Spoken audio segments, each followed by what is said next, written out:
I see it. Meeting is now streaming live on YouTube. I see that legit. Live. We're totally the fuck live, bitch. You did it. You broke the bank. Congratulations. We're breaking into YouTube or we're breaking into tier. Dun, dun, dun, dun, dun, dun, dun, dun, dun, dun, dun, dun, dun, dun, dun. We're blowing this shit up. Okay. Let me get.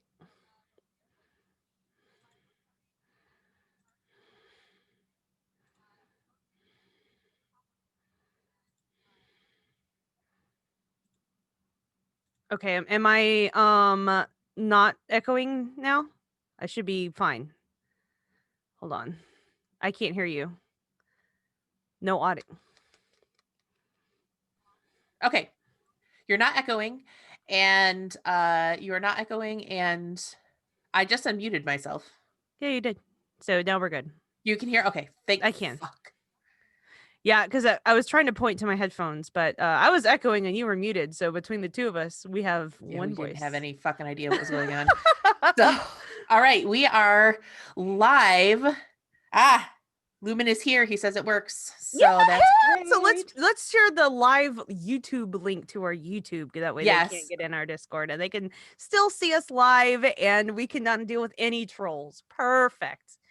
Oh, we did it. We're able to do it anyway. This makes me so happy. Well, and you want to know what's great about this whole situation is that now we have a solution to our whole the sound with UBS or whatever the fuck it was you were using. OBS? OBS. Yeah. Where the sound on my end was weird. Yeah. We don't have to worry about that anymore because we now have the ability to live stream our episodes if we wish to do so.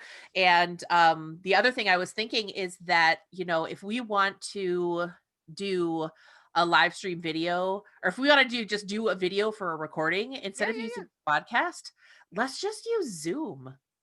Yeah, let's do it. Because we can still I can still get the audio tracks, and then you'll get the video with audio, and then it's dunzo. It's fine. Watching. Okay, I am going to share on my personal and so let's share this everywhere.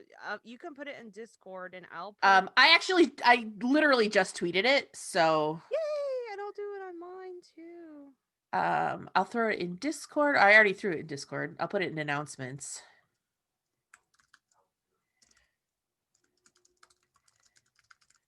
Everything was a disaster, so now we're streaming to YouTube. Today we learned link. Yes, I do want to notify everybody. So this is fun. We learned a thing today. Yeah, I like this. You know how many problems this solved that we were having issues? This legitimately solved a whole bunch of issues. Yeah. I assumed that to stream to YouTube, we were going to have to do some kind of fancy shit with something like OBS and all that crap, and that it was going to be a big hoopla, and yet that is not the case at all. Here we are. Hold on 1 second. End of the... What's the name of this book? The Dragon Reborn? Dead ass. The first time I sent the first tweet about doing this stream thing, I said the end of the Great Hunt. And I had to delete it and do it over again. Because I'm an idiot. Okay. I'm so excited about I'm actually excited. I want to do stars. I'm gonna hold on. I want to do little emojis. Firework, because you gotta have like, and I made sure to mention John Phillip Sousa'd because mood. Obviously, like I'm fucking ready for that shit too. Fucking bet. No, I'm so excited. I have like 4 different emojis. Like I emojied the fuck out of everything. Here, what I'm gonna do is I'm gonna delete the old stuff. Probably a good idea. From the show account, that way it's not. Good call on that. Okay, delete. And then I'm going to go ahead and hold on one second. Oh, thank you, Adrian. Bless your heart. Yay. He saw all my emojis. Oh my God, you guys are live. I love you too. Well, we love you too. Who says this? Timothy Raleigh. Hi, Timothy. Okay, cool. Cool. Oh, Wizard Panda offered to troll here. Okay, you control Wizard Panda. You are definitely going to be the star. Yeah, you see what I did there? Ah! See what I did there? He's going to be the star of the show because for those of you who don't know, Wizard Panda has decided on the toast that we're going to be drinking for this evening. So, thank you for that. Thank you for that. We were over in Discord trying to regroup while we were figuring things out. For those of you who are tuning in, who are not aware, fucking, we tried to do the Zoom thing like with inviting a bunch of people, and it was bad. We had like lots of fucking. What I'm gonna do is I'm trolls, and it gonna was bad. have YouTube up but muted in a separate Yes, so you can keep an eye on chat while I'm doing my synapse ass, and I can keep an eye on it while you're doing your synapse ass. Yeah, let me get that up. Teamwork. Making the dream work. And Timothy Raleigh, we love you whether you are able to support us on Patreon or not. The fact that you listen is amazing and it makes us really super happy. So we appreciate your support in any way that you are able to give it. So I am not going to be like I'm doing my thing to where I have your window of our Zoom meeting overlaid over the top of the delay that is on YouTube. That way I don't get, mixed up. That's an excellent idea. I am going to imitate your so technically what I see is us recording real time. With obviously the YouTube is muted and the chat is over on a bar on the right hand side, so you and I are progressing business as usual. Perfect. And then in real time I can get to the chat. So you are brilliant. Yes, we're doing this. You're the idea person in this. I don't know. We're doing it, and I've got my notes up underneath your face. I'm just gonna have to scroll a lot because my window, because of all the windows I have open, is like this much. So I'm just gonna have to be scrolling. But that's totally fine. This is when I realized that, man, having a dual monitor setup would be really handy. Yeah, that would be fucking handy. Oh, the only thing is when I go to type in the chat, it wants to switch windows. But I got it. I can just go right back. Not a big deal. Yeah. Still able to do it. We're doing it. We're making it happen. Teamwork makes the dream work. I'm so makes excited. the dream work. For show. And you want to know what? Tonight might be the night where I say fuck it. People can know my real name, but I'm not sure about that. So Oh my God. Okay, so I'm glad you brought that up because hi for the people that were over for a brief moment in our Discord on the White Tower Discord.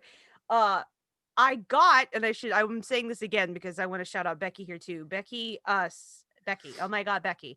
Battle Bitch. She sent me, I'll show it to you guys real time, that way you can see even better than. Yeah, I was looking for mine. I don't remember where I put it. Okay, I've been keeping my cross stitch stuff in it. Becky sent me a tray because I'm a brown, right, of my Aja color and everything, and I just got it in the mail yesterday. And I'm gonna post pics and stuff up on social media, so you guys get the first sneak peek into that. But which is very nice of her. But I've been waiting for that for like a month or two. That she mailed that gift to me, which is really super sweet. So my little collection is growing over here. But speaking of your real name, the reason why it made me think of that is when I got the key to get to the big box where you had shipped that to me. Mm-hmm. You used your real name in shipping. So you know what I did? I saw the box with Becky's present and I slammed the door shut and got mad because we get mail, because I live in an apartment. We get mail from the previous residents that had never changed their address all the fucking time. So I thought what you had sent me was from a previous resident at my apartment because I'm not used to seeing your real name sending me shit. That's true. I didn't even say Jess. I said Jessie, which is what I do in my real life. So yeah. Sorry. I said, oh my gosh. Somebody just said stop swearing. Oh, okay. Yeah. No, we're in the wrong place. No. Yeah, Definitely. wrong place if you Thank don't you, want Jess. us to be swearing. But Um, thank so I saw that and I was like, oh yeah, your real name. I don't even know you as your real name. So that's pretty interesting. Um, yeah. So I think you can actually officially start doing the podcast. Are Yeah, you I think that we can start start it. ending the Dragon Reborn? Okay, so I'll let you Uh-huh. go as our Amerlin, kind of Mm. our pre-show banter. So just so the people that might not be our Patreons know, before at every episode, before we actually get into the episode and start doing our toast, Jess and I kind of have a warm-up thing where we talk for a while, and you guys are actually going to be able to get that extra content by joining us live today.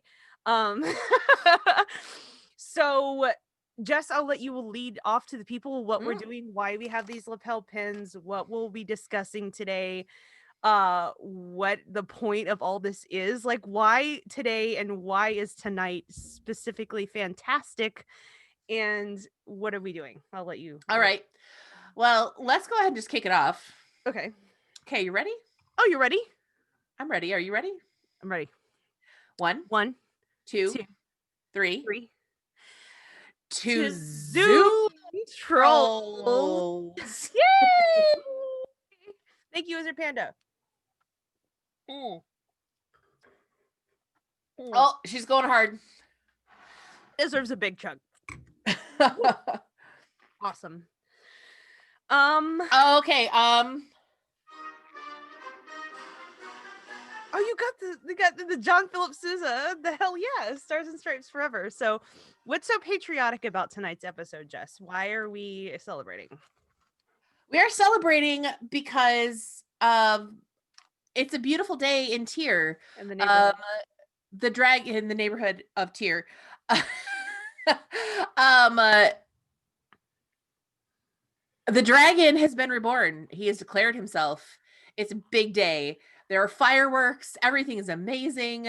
And so Yes. we're feeling very patriotic for the city of Tyr. It's a very exciting day. So we're wearing our very patriotic Tyrian flag lapel pins today in honor of the occasion. I did mine super bap as hell with my one little backward moon. The flag of Tyr is being represented here tonight. Mm-hmm. It's a big day. So Jess has hers in the shape of a flag with the backwards crescent moon that I was supposed to emulate, but Chris helped. Actually, he did this for me, and I forgot to tell him to intentionally do one of the Tyrian crescent moons backwards. It's So okay. mine is actually correct, where it's not supposed to be. But it was funny because he's like, "Oh my god, you didn't tell me you wanted these drawings as a lapel pin size." I'm like, "No, that's the spiff." No, that's the That's goof. the joke. Like, I want this thing so patriotic, because you know what, our Tyrians are over the top, right? Even the whole this like the people are just stupid with how they view themselves and their high lords and everything. So I think it would just match perfectly with the vibe of the city.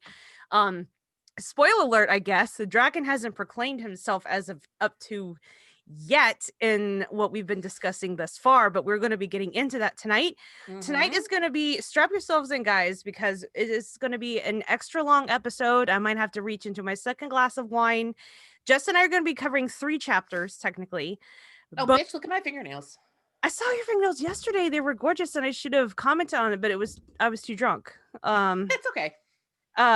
So It's the thought that counts. So yeah, so both of our chapters are very long. A lot of things happen in them. And what Jess and I have discussed on doing is, because you guys are here with us tonight, in between Jess and I synapses, we are going to be chatting with you guys to see what you guys think about, you know, the chapters that Jess and I have gotten into, and any thoughts or comments that you guys may have had on our synapses.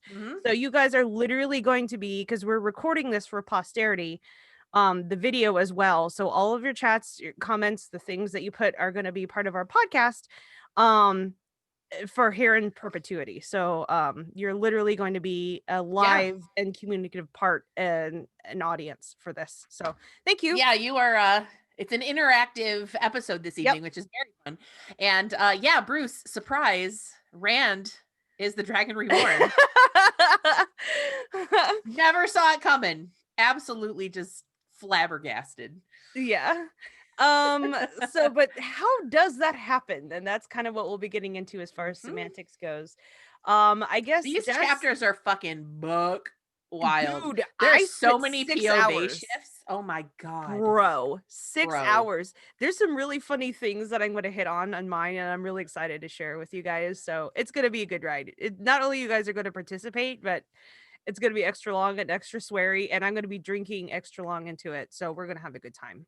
Also, really quickly, I want to address Timothy Rowley again. I think I will never be able to call you anything but Timothy Rowley because I just can't.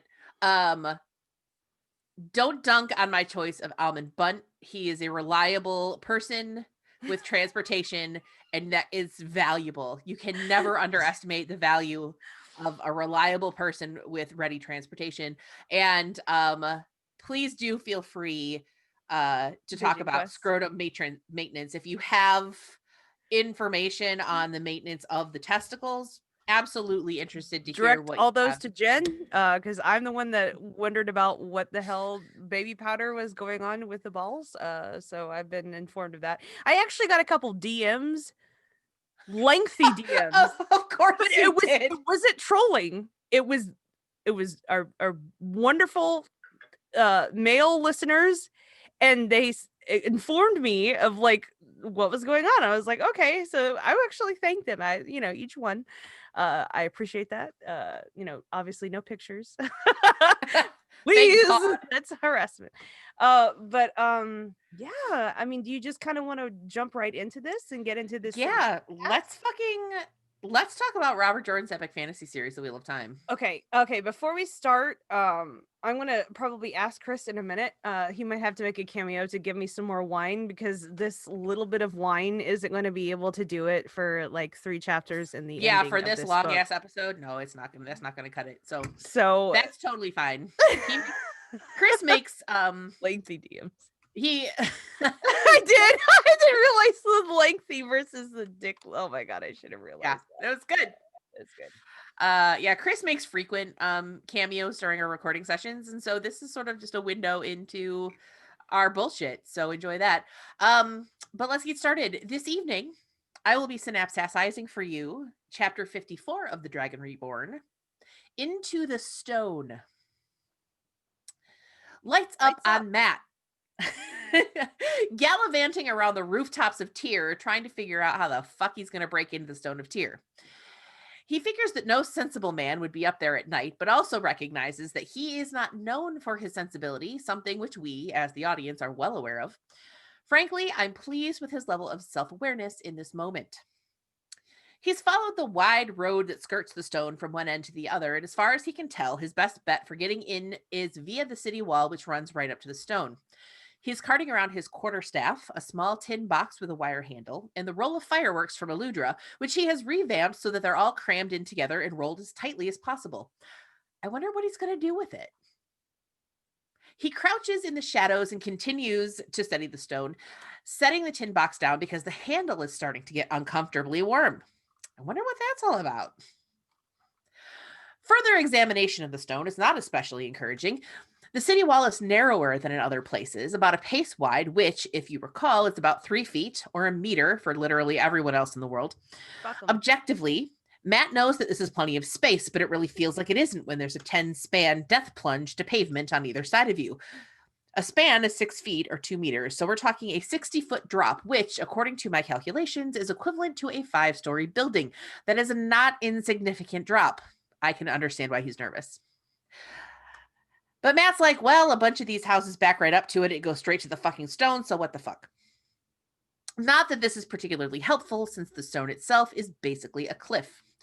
Matt figures he can climb it, but it's over 100 paces to the first battlement, and even if there are arrow slits along the way, it's not like he'd be able to climb in one, and he figures that not even Rand would try to climb it. But every gate he's seen is strong as hell and shut tight, not to mention guarded by a dozen or so armed guards, so it's not like he really has an alternative. Mm-hmm. As he stares at the stone, he realizes that somebody actually is climbing the damned thing, already about halfway up, and Matt's like, well, that guy's an idiot. And I'm an idiot too, because I'm going to do the same goddamn thing. Dude'll probably get caught and raise an alarm and get my ass caught too. If I pull this off, I want to smooch from the whole squad, even Nynaeve. Honestly, he works cheap if all he wants is smooch, but... He shifts, trying to decide where to climb up, when suddenly there's steel at his throat. He knocks it away and takes the feet out from under the guy, but then his own ass gets knocked over, nearly losing the fireworks in the process. He gets a few good hits in, and then he's got spears at his throat. He looks up at the holders of said spears, and all he sees are black veiled faces, and he's like, well, shit, I had to run into actual thieves, didn't I? Fuck a duck and my luck. He grins in his very Matrim way and is like, hey, y'all, we're cool. You just go do your thing, and I'll go do mine, and nobody needs to know shit about shit. Internally, he's like, I ain't got time for this fuckery, and tightens his grip on his quarterstaff only to have someone step on his wrist. Nice. His eyes follow the soft lace boot up to the veiled face, taking in the cut and color of clothes, and the pieces finally fall into place. They're Aiel. He curses a blue streak, and his stomach sinks as he remembers that Aiel veil their faces when they kill. Nice. Womp womp. Nice. Evidently, he said this out loud because a man responds, ding, ding, ding, got it in one. Well, two. A young woman adds that he dances well for someone caught by surprise, and that maybe another day she'll have time to dance with him properly. Matt smiles, thinking it couldn't be all bad if she wants to dance, but then frowns when he remembers that dancing means something different to the Aiel. The Aiel withdraw their weapons and haul Matt to his feet, where he brushes himself off like it ain't no thing to get ambushed by a bunch of warriors, thinking it wouldn't hurt for them to think he has steady nerves. For indeed, the Aiel are veritably bristling with weapons, and Matt finds himself whistling, I'm down at the bottom of the well, before he stops himself, which is pretty funny. Yeah, that's mad. That's so mad. Like, That's I love super... got rid of the dagger in this book, and he's already within like a few chapters coming back to his old or new, however, depending on how you look at it, self. Yeah, he's definitely back on his bullshit. He's back on his for bullshit. sure. For sure. For sure. The first man is like, so what are you doing here? We've watched you watching the stone and can't for the life of us figure out why. And Matt's not sure which one is speaking, but the voice sounds older, confident, and used to command. Oh, we know. Another voice chimes in like, hey, same question, but to you. And Matt's like, the fuck?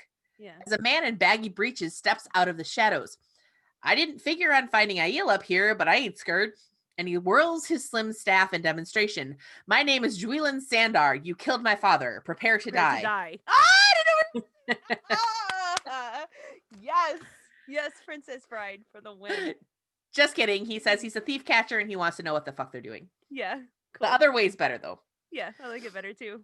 That's what Matt's Robert Jordan wrote in our headcanon. Yeah, that's exactly what he meant. Yeah, for sure. Matt's canon. Matt's thinking, awesome. Let's just have a fucking party while we're at it. All we need is Tom and his harp or some rando looking for an inn. The older man is like, not bad for a city man, but why are you following us? We ain't stole nothing, and you've been staring at the damn stone, too. Juilin is obviously taken aback by this, having no idea that the Aiel had clocked him.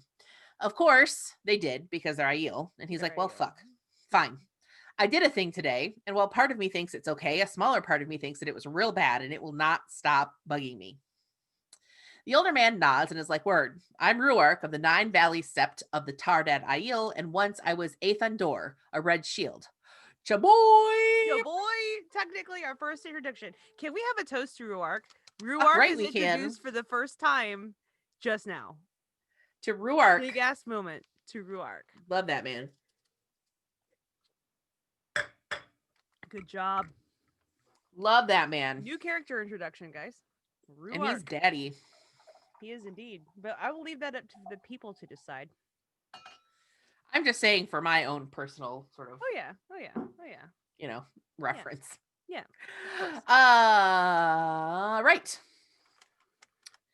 Red shields do the same kind of work thief catchers do, so I'm just saying I get the work and the kind of person you are. We're not here to fuck with you, Juilin Sandar, or with your city, but you need to keep your mouth shut. If you fuck with us, we will kill the fuck out of you. And Sandar's like, okay, if you're not here to fuck with Tyr, then what the hell are you doing here? Yeah. Ruark's like, the stone. And basically the period on the end of that sentence is audible. And Sandar's like, yeah, good luck with that, but I will keep my mouth shut.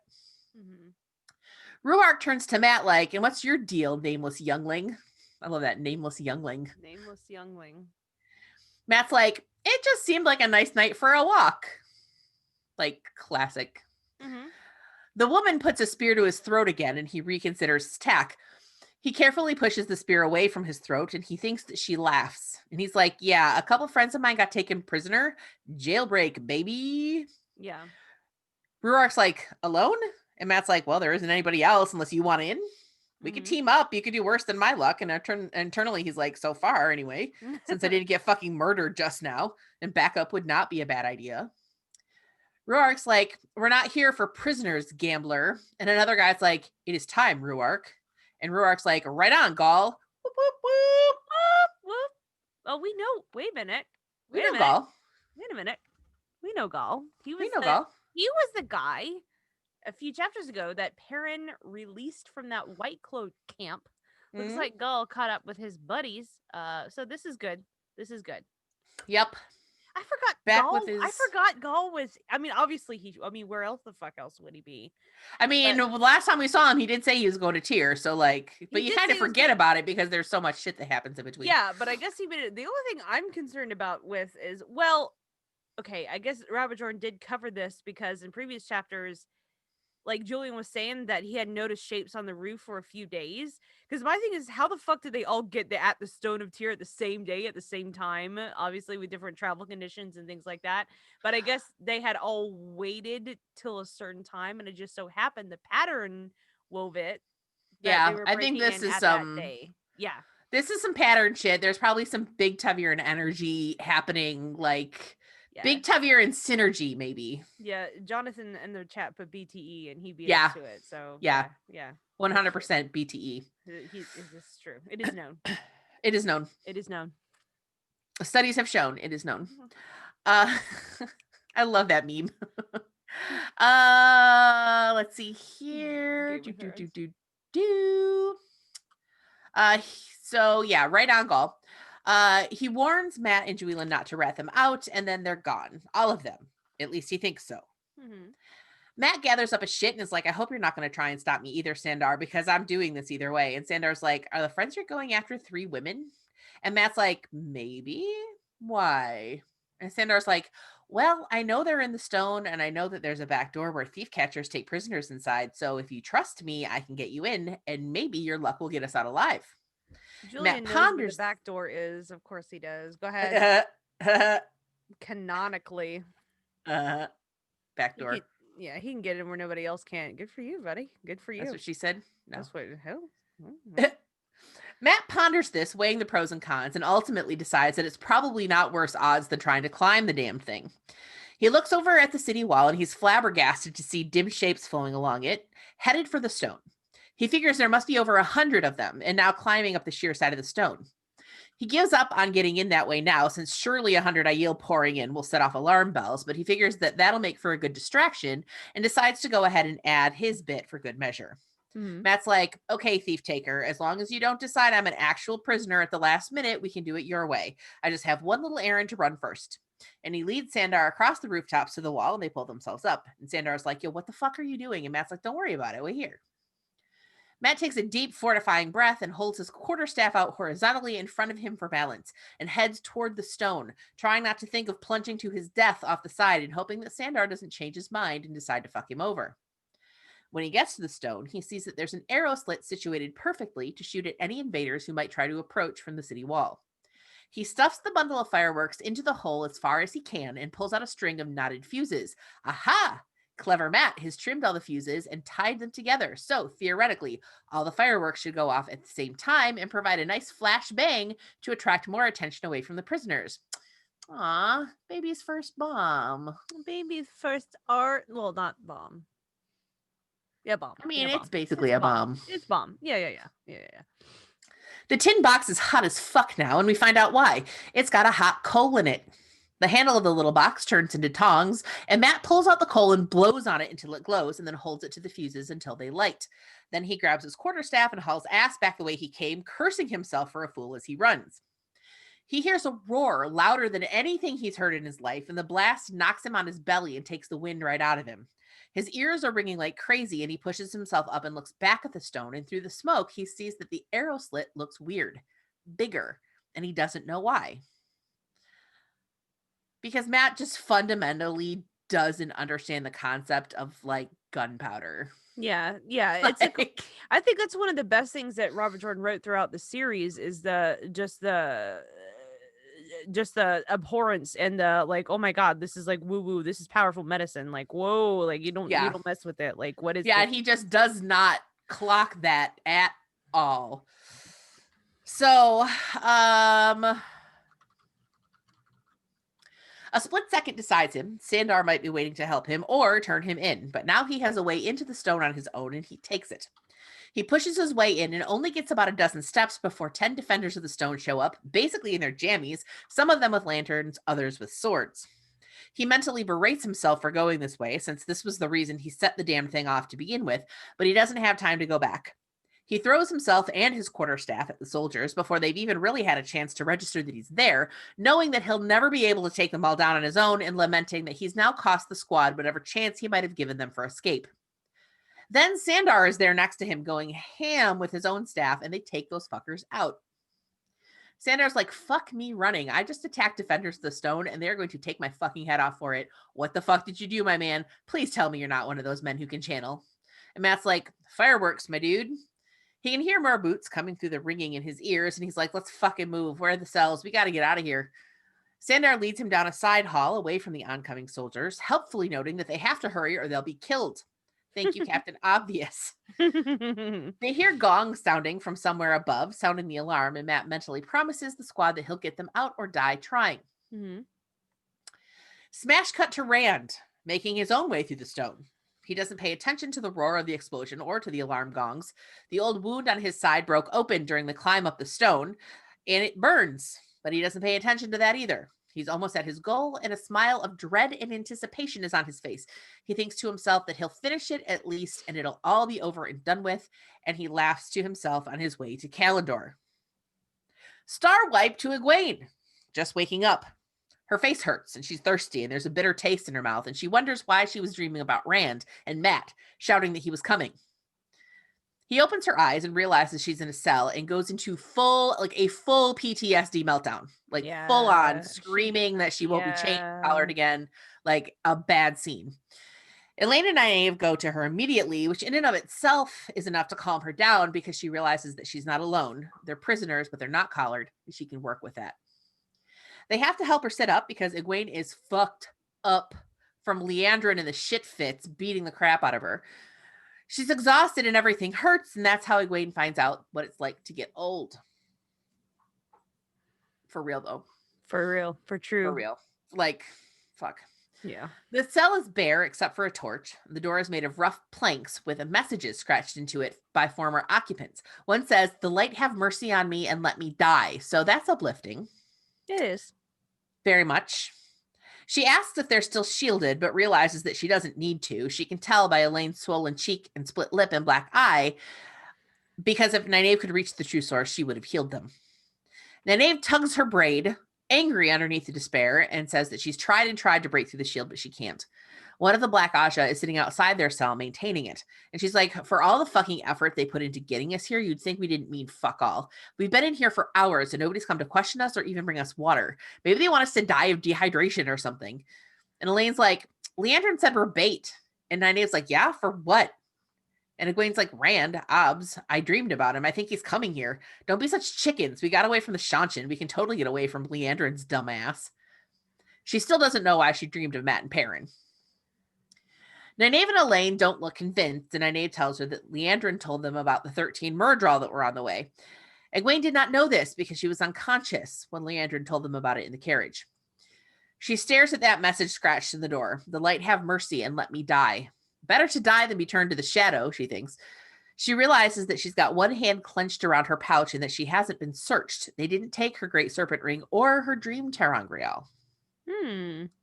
Elaine's like, yeah, we're not even important enough to have our belongings confiscated. Rude. Are you sure Rand is coming? I'd rather get ourselves out than wait for him, but if anybody can get through Liandrin and her band of bitches, it's him. I mean, he'll have Kalendor. And Nynaeve's like, God, of course Elaine says this. Like, if anyone can get through, Leah, if anyone, it's my Randall Thor. Like, I'm like, okay.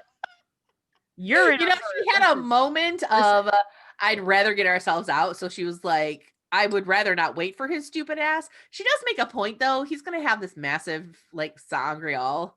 So he's going to be like way overpowered and maybe better situated to do that. But I mean, I get her point, but also I get your point. Anyway, go ahead. Go ahead. A little bit. She's just Lumen's like, Elaine, you're drunk on hormones. a little tiny bit, just She is a drunk on tad, hormones. just a little bit, Just a little bit. Nynaeve's like, not if he gets thrown in here with us. Why are you staring at the Terangreal? Teleron is not going to help us. Mm-hmm. Egwene's like, it might though. I can channel there, but I don't need to channel to use the Terangreal. Fuck knows I'm tired enough. And Elaine's like, even if you can channel there, how is that going to help? And Egwene's like, hell if I know, but it's the only plan we've got at this point. Mm-hmm. Nynaeve's like, yeah, but they... What the fuck did I type? Yeah, but they sway. Ooh. Fuck. Swayed yeah, you? But they... No. Yeah, but they saw you in there before. I had to read the entire sentence before. I'm like, what the fuck was I talking about? Yeah. They saw you in there before. What if they're there again? And Egwene's like, I fucking hope they are. Mm-hmm. She holds, hey, can you back off the mic just a touch? I said, well, you didn't have to put it in the other room, but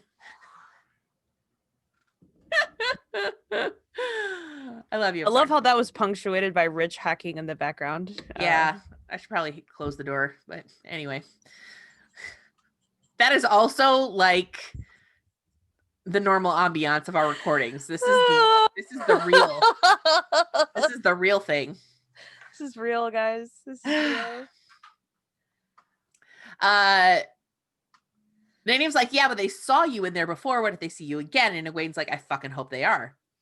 She holds the Terangreal and closes her eyes. Elaine strokes her hair, and Nynaeve sings the lullaby from when she was little, and she drops off to sleep.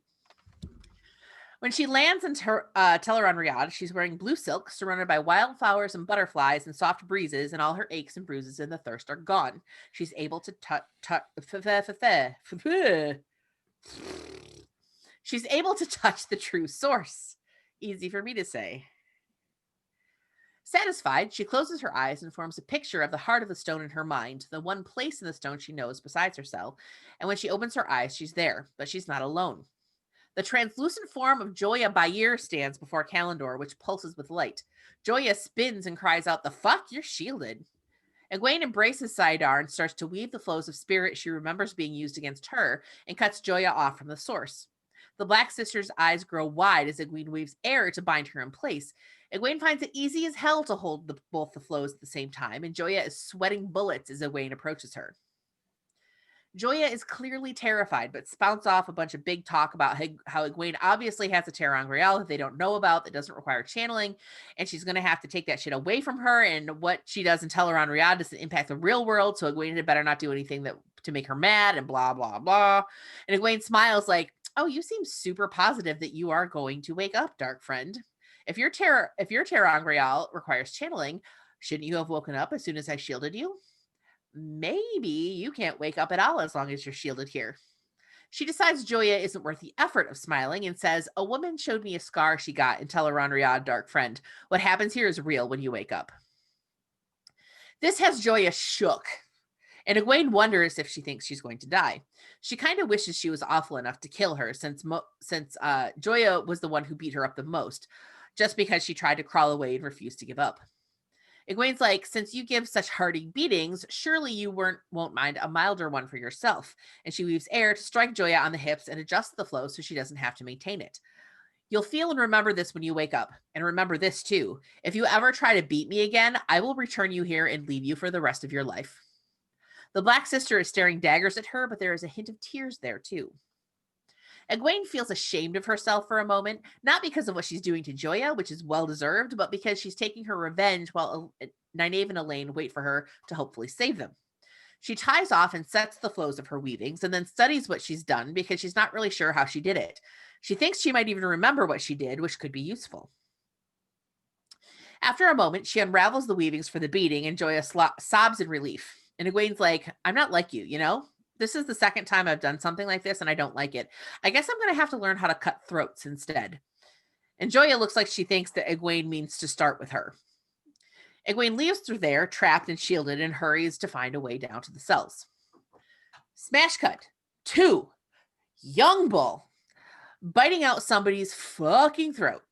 He knows somehow that he's in the Stone of Tyr. There are 2 legs everywhere, dead.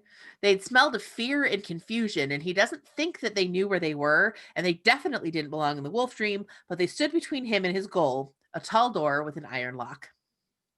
Perrin wipes his mouth and is startled to realize that he's back in his human form, complete with blacksmith's vest and hammer, and Hopper senses that they have to hurry, danger is near. Perrin smashes the lock with his hammer and kicks open the door. There's a long stone block in the middle of the floor, and Faile is chained to it and looks like she's sleeping. There's so many chains that he doesn't immediately realize that she's naked. Hey-oh. Hey-oh. He goes to her and touches her face, and she opens her eyes and smiles at him, saying that she kept dreaming that he would come. He's like, don't worry, baby, I'll get you free. And he smashes one of the bolts holding the chains. She's like, I knew you would, Perrin. But as she says his name, she fades away, and he's like, fuck, I found her, what the hell? And Hopper's like, the dream isn't like the real world, young bull. Here, the same hunt can have many endings. Perrin's pretty pissed at this point, and he smashes the stone platform with his hammer, and it cracks in twain. The stone itself rings like a struck bell. Perrin hauls his ass out of the room with Hopper at his side. The stone was a place of men, and men, he knew, are crueler hunters than ever wolves were. Fade back in on Matt in a lamp-lined hallway covered in silk carpet, fighting a guy and just barely keeping up. The alarm gongs are gonging and almost drowning out the sounds of fighting in other parts of the stone. The man he's fighting is wearing a puffy-sleeved coat, yellow with gold stripes, but it's not done up. His shirt's only half tucked in and his feet are bare. He definitely looks like he just got out of bed, but he definitely does not fight like he just got out of bed. Matt wonders if he's one of those bloody High Lords. He wasn't the first black half-dressed dude that Matt had fought, but he was definitely the best. Matt's like, yo, thief catcher, can you get past me? And Sandar had rather irritably insisted that Matt call him a thief catcher, not a thief taker, though he'd be damned if he knew what the difference was. And Sandar's like, negatory, good buddy. You do not have room to swing your stick, and you'll get skewered like a grunt. And Matt's like, the fuck is a grunt? And he tells Sandar to think of something because this ragamuffin is grating my nerves. It's so good. I like it. The dude he's fighting is like, bitch, you will be honored to die on the blade of the High Lord Darlin. Instead, though, I think I'll have both of you hung by the heels and watch the skin stripped off your body. Matt cuts him off like, nah. Darlin. I think it's something else. Never mind. Go ahead. Never mind. Matt cuts him off like, nah, I'm good, but thanks. Mr. High Lord looks pissed that he was interrupted, but Matt doesn't give him time to sass back, leaping forward, quarterstaff spinning, and it's all Snarlin' Darlin can do to keep from getting smacked. Snarlin' Darlin? I like that. That I did not make up. That was actually literally in the book, and I'm like, I see you, RJ. His name see you. Darlin. Hey, Darlin. Uh-huh. That's my Darlin here. What's his name? I mean, maybe it's supposed to be... Well, hey, Darlin, can you go fetch me something? I was thinking maybe it was pronounced like Darlene, but then it would be like Darlene, which is the name of... Oh my god. Darlene. Oh my god. Darlene. Okay, anyway. Fucking good. That's too good.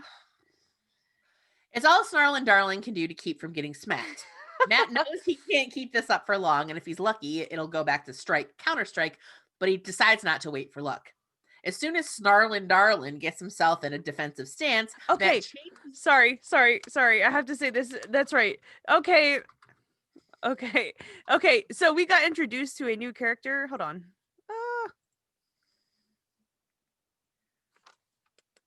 What? Okay, now I can hear you. For some reason, I didn't say anything. I was just waiting for you to do your thing. Oh, okay. I thought you had cut out. Okay, so it is Darlin Cisnera. That's what I thought. So, we are introduced to another sub character, minor character. I fucking really like this guy. I actually didn't realize, because I should have read through your chapter more before we did this, that this is the chapter that you first get introduced to Darlin to, which would actually make sense. My memory's shit, so I don't remember anything that he did. I can't remember any of the High Lords. No, he becomes pretty fucking important.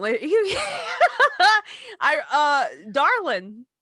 Can we toast to Darlin? Yeah. He will become very important to the The city of Tyr later. You'll remember. I'll talk to you about it later. This is, see, you guys, when we make the choice to be spoiler free, I can't help jog Jess's memory of who this guy is later. But yeah, okay, good. That's okay. We can figure it out later. Like, you can text me or whatever. Like, I'll probably remember once you're able to jog my memory. But also, if it was in like the last I'm gonna text books, you now. No, if it's it was at the last 7 books, like, I won't remember because I've only read them once. So I'm texting you now. Where the fuck did I put my phone? Just like it is, like when we record. Yeah, this is literally like I usually cut this out. Different. I don't want to be different. I just texted you what his feature is.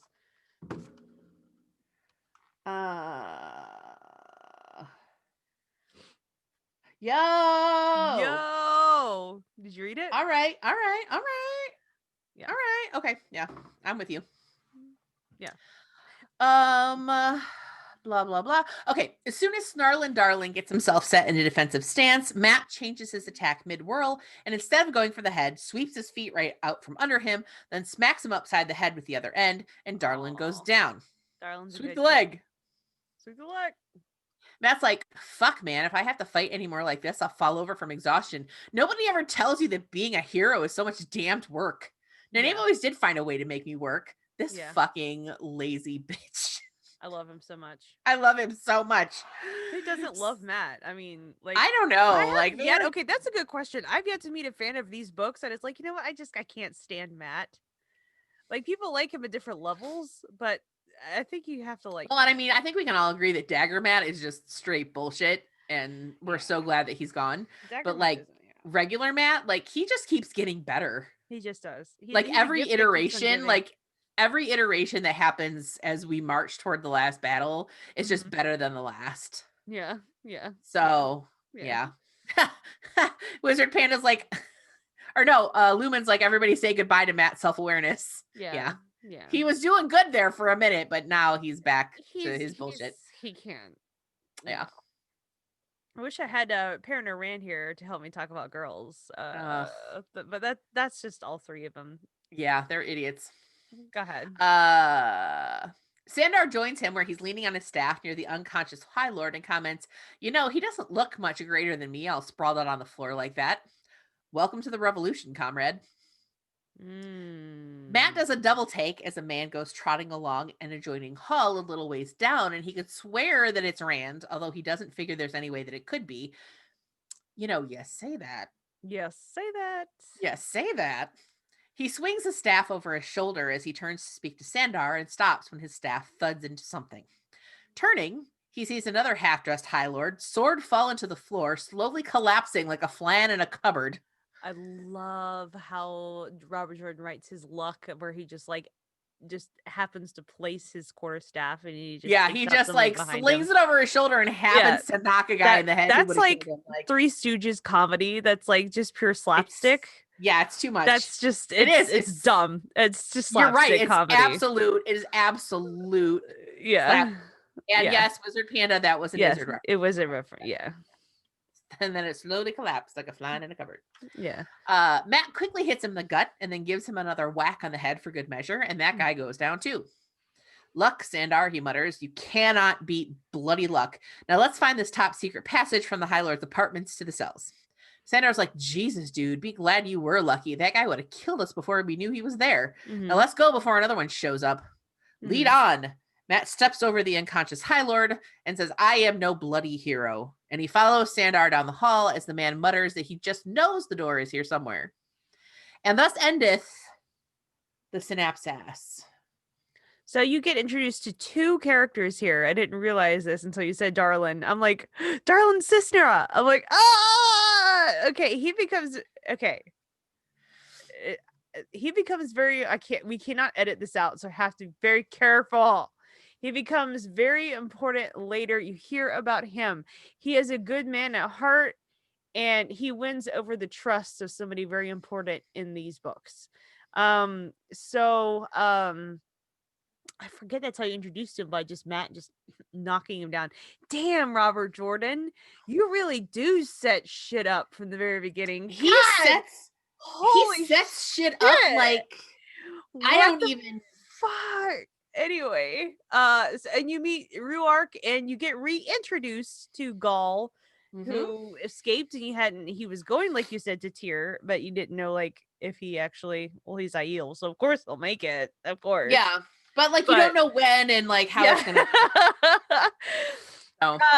So We hope you guys liked it. That was just a synapse sass. so let's hear your thoughts and feelings about that. Like, My thoughts and feelings on that, I guess I'll take up the lead, is I forgot because I like to be blissfully reminded from your mouth, because I have not reread this particular chapter since I mean quite a few months. So I forgot that when Matt used the fireworks on it, it was not to get into the Stone of Tear because he thought he could find the back door with Julian. It was just originally a distraction, mhm. and then it became the point of entry. Hey, so it I think it's very interesting how that was written. I really like it. Yes, and Yeah, Yenda and is there. Yes. I think that it's just so funny. I love the way that he like kept with the whole theme of No, we've Matt. met Avienda so far, so we know who Avienda is canonically in Yeah, the we know that story. That's Avienda, not a we know who spoiler. she is. We don't know what she becomes, but we know that Avienda is an Aiel and she's Well, there. but in this chapter, we don't know that she's among the Aiel who stopped him on the roof. Okay, it's not that bad because But we've we been find that introduced to out her next before. chapter, so it's Yeah, fine. yeah, yeah. It's fine. It's fine.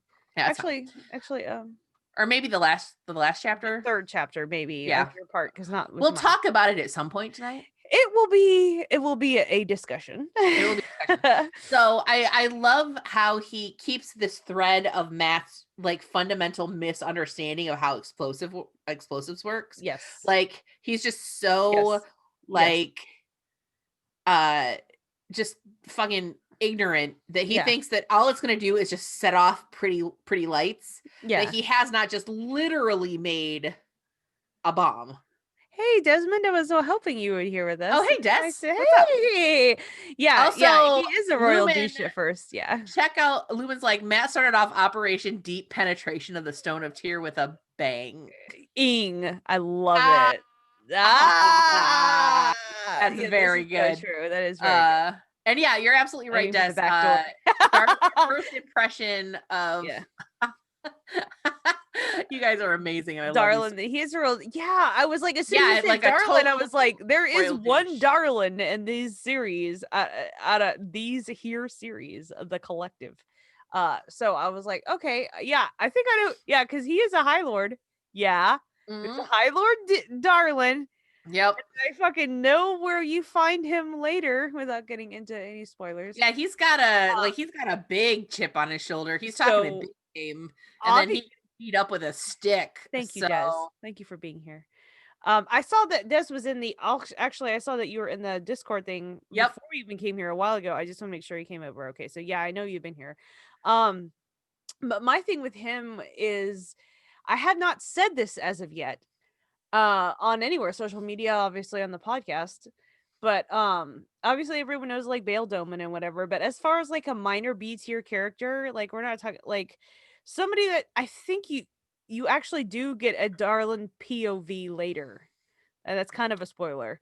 I mean, it's not that like you You get a do There are get like 2,000 mm, named characters. We get a lot of POVs. Like, yeah, he's a really great character arc. He is a minor character that I really fucking love. Like he's got to be out of the minor character, like the B character territory, in my top 5 of all the series. I really like Darlin Cisnera a whole fucking lot. I wish I remembered more about him. Oh no, he's Because so good. He's so I'm good. like, Let me tell you something. If I were a single lady in the Wheel of ooh, Time, and bitch. it's not because of how he looks. It is because he's a handsome man, but it's not even that. It's It's the tude. it's his like character arc, right? And Mhm. his things that happen and just how he processes things and his general overall outlook as well as humility and fortitude. I think he's a really good character. I really, really like it. Yeah, yeah, yeah. Yeah, I wish I remembered him more. I should look him up in the Yeah. companion when we're done here so that I can like refresh my I'm like, memory. oh, is this Darlin? Yes, it is Darlin. And that's so great. Des, you're right. Because yeah, I forget. I totally forgot. I'm like, wait, this is Darlin? Like, I forgot that's how you're introduced to him. Like, yeah, he does have an arc, man. So that's so good that you're introduced to him like that. Just getting knocked unconscious by Matt and like being spoofed on is his Mhm. introduction. So that's great. That's beautiful, Like, actually. I want to talk a little bit about Egwene's whole situation here. Um, of the three of them, she is not the one who is being trained to run a country, and she is not the oldest who has held a position of authority in her village. She is still in many ways a child, and yet in this situation, she's already displaying, I think, some real leadership qualities where she's thinking outside the box. She's I see like, where you're going with this. yeah, Okay. she's thinking of outside the box. She's like taking things that she's learned previously and like bringing that information to bear on the current situation to try and Mhm. figure out how they can get out of it. Mhm. Like, you Mhm. know, she is really, I think, I think that this is potentially like the first moment where we start to see Egwene maybe starting to really come into her own. Um, because we saw her, she got big mad um with the Shanchan, and Right. she had a great display of power there, but she Mhm. wasn't really in control. But now in Teleron Riyadh, where she has cornered Joya and is taking some revenge, Mhm. but it's like somebody, I don't remember who it was Wizard Panda, cold blooded Mhm. is what she was, like 100% just cold, like not fucking around, not acting rashly, meeting out, judgment in her own way, but not sort of flying off the handle and being really kind of Mhm. unhinged about it. You know what I mean? I And know like, exactly what you mean. yeah, I feel like this is a really big point of growth for her. And I think like it makes me very excited for where she might end up going forward, because like this was kind of huge.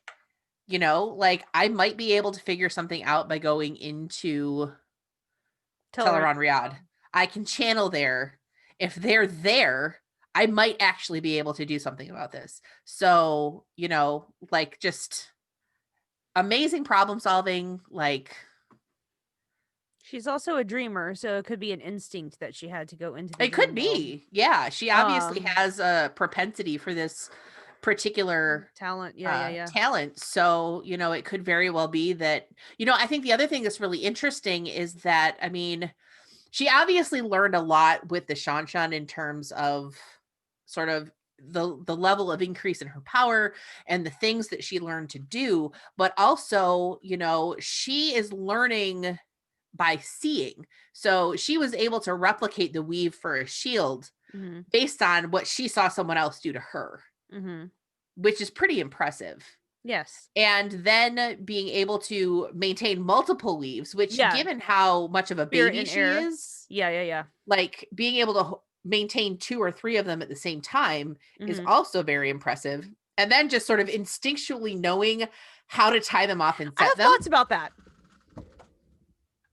I have thoughts about that So, based okay, on talk to me my about it. um it's something that you and I have discussed before about the pattern weaving people in from the past into the present and also the future Mm-hmm. repeating itself Yep. depending on where they are at which point in the wheel. Um the fact that because it's beautiful the way that this works so that I didn't actually review your chapter before I go into mine because my chapter that I'm going to get into here into a bit is a lot about somebody who doesn't realize that they're making weaves but just remembers how to do them. Mm-hmm. So you have your chapter directly preceding mine, where you have a character going, I don't really know how I did this weave, but I just knew how to do it and it doesn't make any sense. And then my chapter, you have a person doing weaves going, I don't know how I did that, but I did, and I'm really good on it, or good at it. So I think there's a reason why Egwene can hold these multiple weaves and remember how to do this thing that she's never done before. I just really think that she might be Queen Ethendriel or Ethendiel from I think she may be reborn from Manetheren. Yeah, we talked about that before. That we both had that theory. There's and something there. Yeah. Yeah, I mean, because obviously she's very intelligent. She's a quick study, but there's no reason why she should know that it's even possible. Like, she might know it's possible to maintain multiple weaves at the same time, but there's no reason for her to know that you can tie them off and set them so that you can basically just tie them in a bow. Yeah, she's never seen that being done either. Yeah, so it's just like this instinctual thing, which, yeah, I actually had the exact same thought that, this seems like it could be one of those remnants from, a previous life, just like with Matt's whole spouting stuff off in the old tongue and stuff like that, like these little snippets of older stuff coming through. Like, hold on 1 second. I think we're having some sort of technical difficulties. If you look at the chat. we?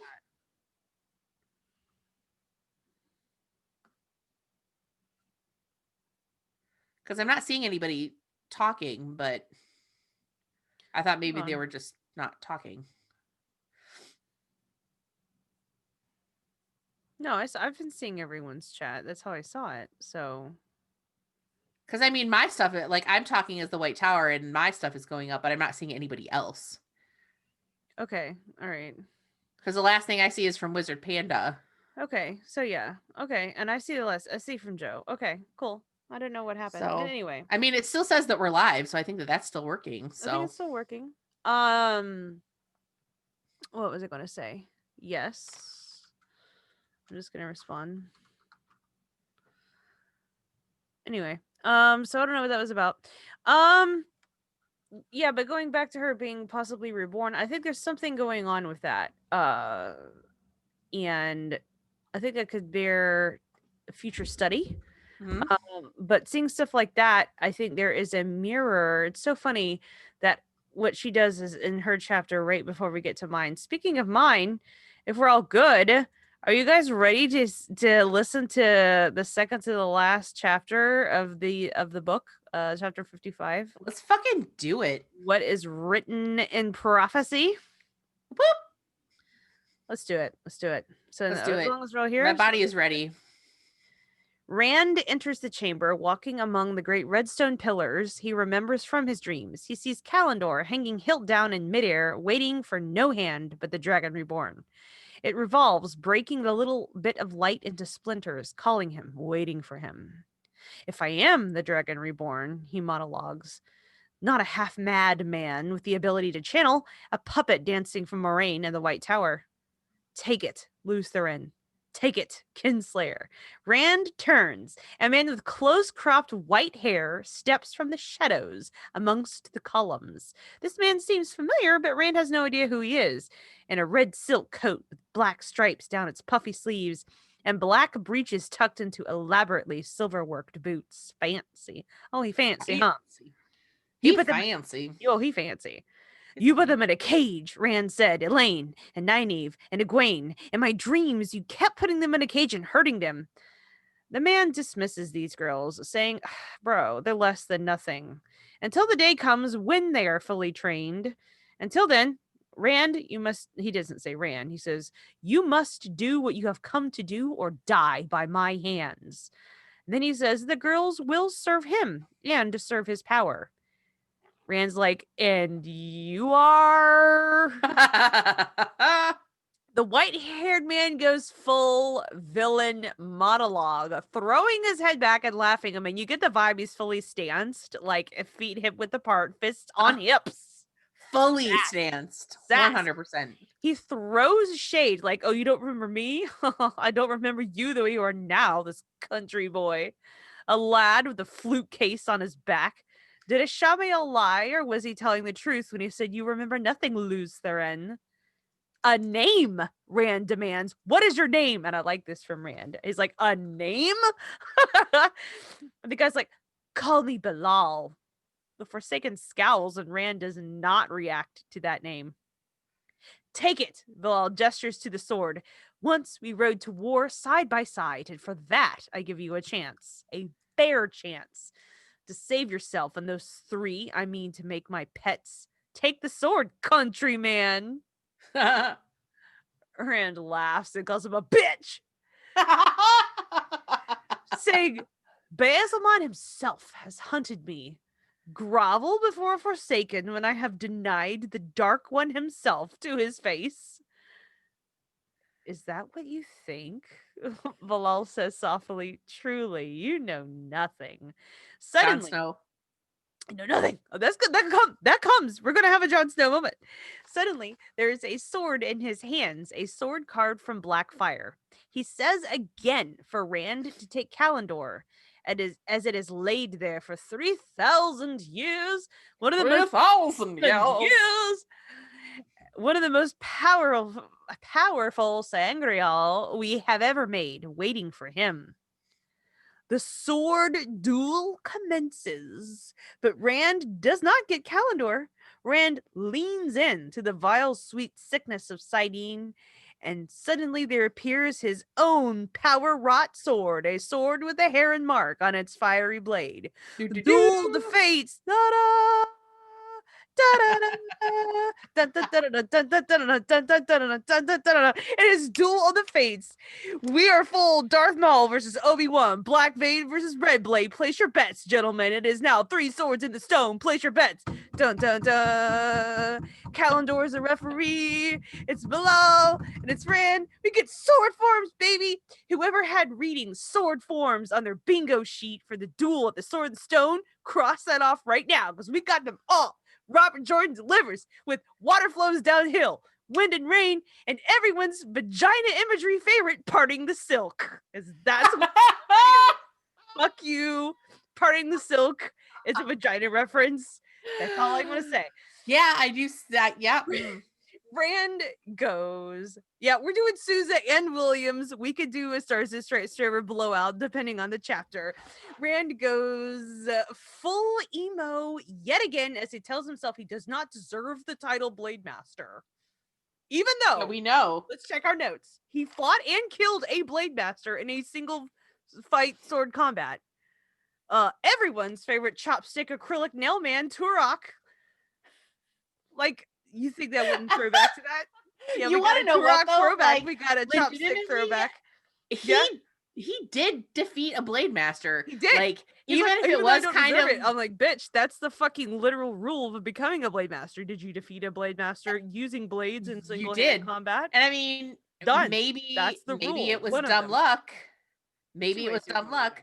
But you still did it. It's still there. He's like, but that one didn't count. This dude though, he's the real MVP. Bilal is full villain monologuing again, saying Luz Theron was once a great sword master. He's literally like, do you remember the time we fell in love? Do you remember the time? I mean, he full Janet Jackson's there. I'm gonna switch it again to another song, guys. Fuck off. We took that tame sport called swords. This is, I found this sentence a very interesting part in this book. So did I. He goes, do you remember that tame sport called swords and learned to kill with it, as the old volumes said that men once had? I'm just writing question mark in my notes. A book of the past, a book of the future. He taunts Rand and slows down his sword advances as he pushes Rand toward Kalendor, guiding Rand to the Sword in the Stone and purposefully slowing down so that Rand might reach out and grab it. Rand doesn't fall for that shit, but we do have more sword forms, baby. The cat that dances on the wall meets boar rushes downhill. The falling leaf and the river undercuts the bank. We got it all, bitches. Shouts echo among the columns, screams and clashes of steel. It is a duel of fates going on everywhere. He and Bilal are no longer alone in the heart of the stone. He and Bilal are no longer alone in the heart of the stone. No longer alone in the heart of the stone. No longer alone in the heart of the stone. Men in breastplates and rimmed helmets fought with swords against shadowy, veiled shapes with short spears. That's not nice. The soldiers died. That's not nice to say. Their spears are short. The soldiers die with arrows to the face. To the face. The face. Face. Rand Hurley, that's a way to go, dude. That's fucking brutal. You want to talk about shooting a short range horn bow into someone's face through a helmet visor at That's short some range? shit. That is some. Yo, I'm just gonna cut, dude. Like, fuck you. I mean, how's it going? Nice to meet you. Woo woo. I'm gonna put a fucking arrow through your face. Rand hardly notices them as You're they on fucking fire tonight, bitch. Fuck. no longer alone in the heart of the stone. Yeah. I love Game of Thrones. Anyway, I need to get all the chat. Let's get back to my synopsis. Focus. Focus up. I'm actually not drunk. I'm just having a good time. Rand hardly notices them as they die. Mommy doesn't get drunk. She just has fun. I just have fun. Rand, I could have fun and be sober. Rand hardly notices them as they die paces away from him, and his old wound is breaking open and bleeding down his side. Sexy. Ouch. Bilal raises his blade, snarling, "If you don't take Kalendor now, I will slay you myself." Seems like everybody's saying that to Rand, huh? Let's just pause. How many times is somebody telling Rand to do something or they will kill him themselves? It happens Sounds like something like Moraine has all said the to the boys. time. Like, I people will- are never not saying they're gonna kill him. I will kill you myself before the Dark One has you. Okay, come on. I mean, damn, how many people want to kill these kids? No, even Bilal gives a start at the command in the woman's voice. "Speak of the devil, your favorite bitch and mine." Moraine comes striding through the battle. Battle bitch herself, her eyes Battle fixed on Bilal, like woo, ignoring the death all around her. All hail the queen. The queen piece is moving on the board, gentlemen. The queen is on the board and moving. She says, or actually Bilal says, "I thought you were out of the way, woman. You're an annoying bite me, a fly. I will cage you with the others." Moraine just doesn't stop moving. She's walking. She's doing her runway. Moraine has strutting. not stopped moving as he is speaking, and 30 paces away, he moves his hand and she moves both of hers. There's an instant of surprise on the Forsaken's face, and he had time to scream, "No!" And then a bar of white fire. Moraine's got bars, hotter than the sun, shoots from Moraine's hands, banishing shadows, rave, bars, rave, hotter from the sun, shooting from Moraine's hands, banishing shadows. Before it, Bilal becomes a shape of shimmering motes, and then winks out specks dancing into the light. This is the rhythm. There is a silence in the chamber as the bar of light vanishes. The fighting What the fuck? stops. The fighting stops. The party stops. The beat drops. There's silence as the bar of light vanishes. The fighting stops. Men in breastplates and veils alike standing stunned. Moraine DJ. He is right about one thing. She says coolly, like no big. "Anyway, you must take Kalendor. It is your birthright. You should know more before your hand touches the hilt, but yet you have come to the time now." Dun dun dun! Whips of black lightning curl around her. She screams as lightning just lifts her off of her feet and hurls her to the side against the columns. A new DJ takes the stage. Somebody else gonna come up and sets the fucking. Rand stares up into the rafters like, what the hell? What challenger approaches? A challenger approaches. Up into the rafters and sees a deeper shadow with two eyes made of fire that stare back at him. Oh, we know this, bitch. Oh, we know. Slowly, the shadows descend. I'm getting like the full vampire, like a slow, like Castlevania, like Alucard, like something. Anyway, for those that know, the shadows descend, resolving into Basilmon clothed in black. He hangs in the air, glaring at Rand with a rage. Full vampire. This is so vampire. He's such a fucking drama queen. He's so Honest like, to God, everything's is a like fucking production with this guy. it's like Bram Stoker. He's like hanging in midair from the rafters. He's like, twice in this life I have offered you the chance to serve me living.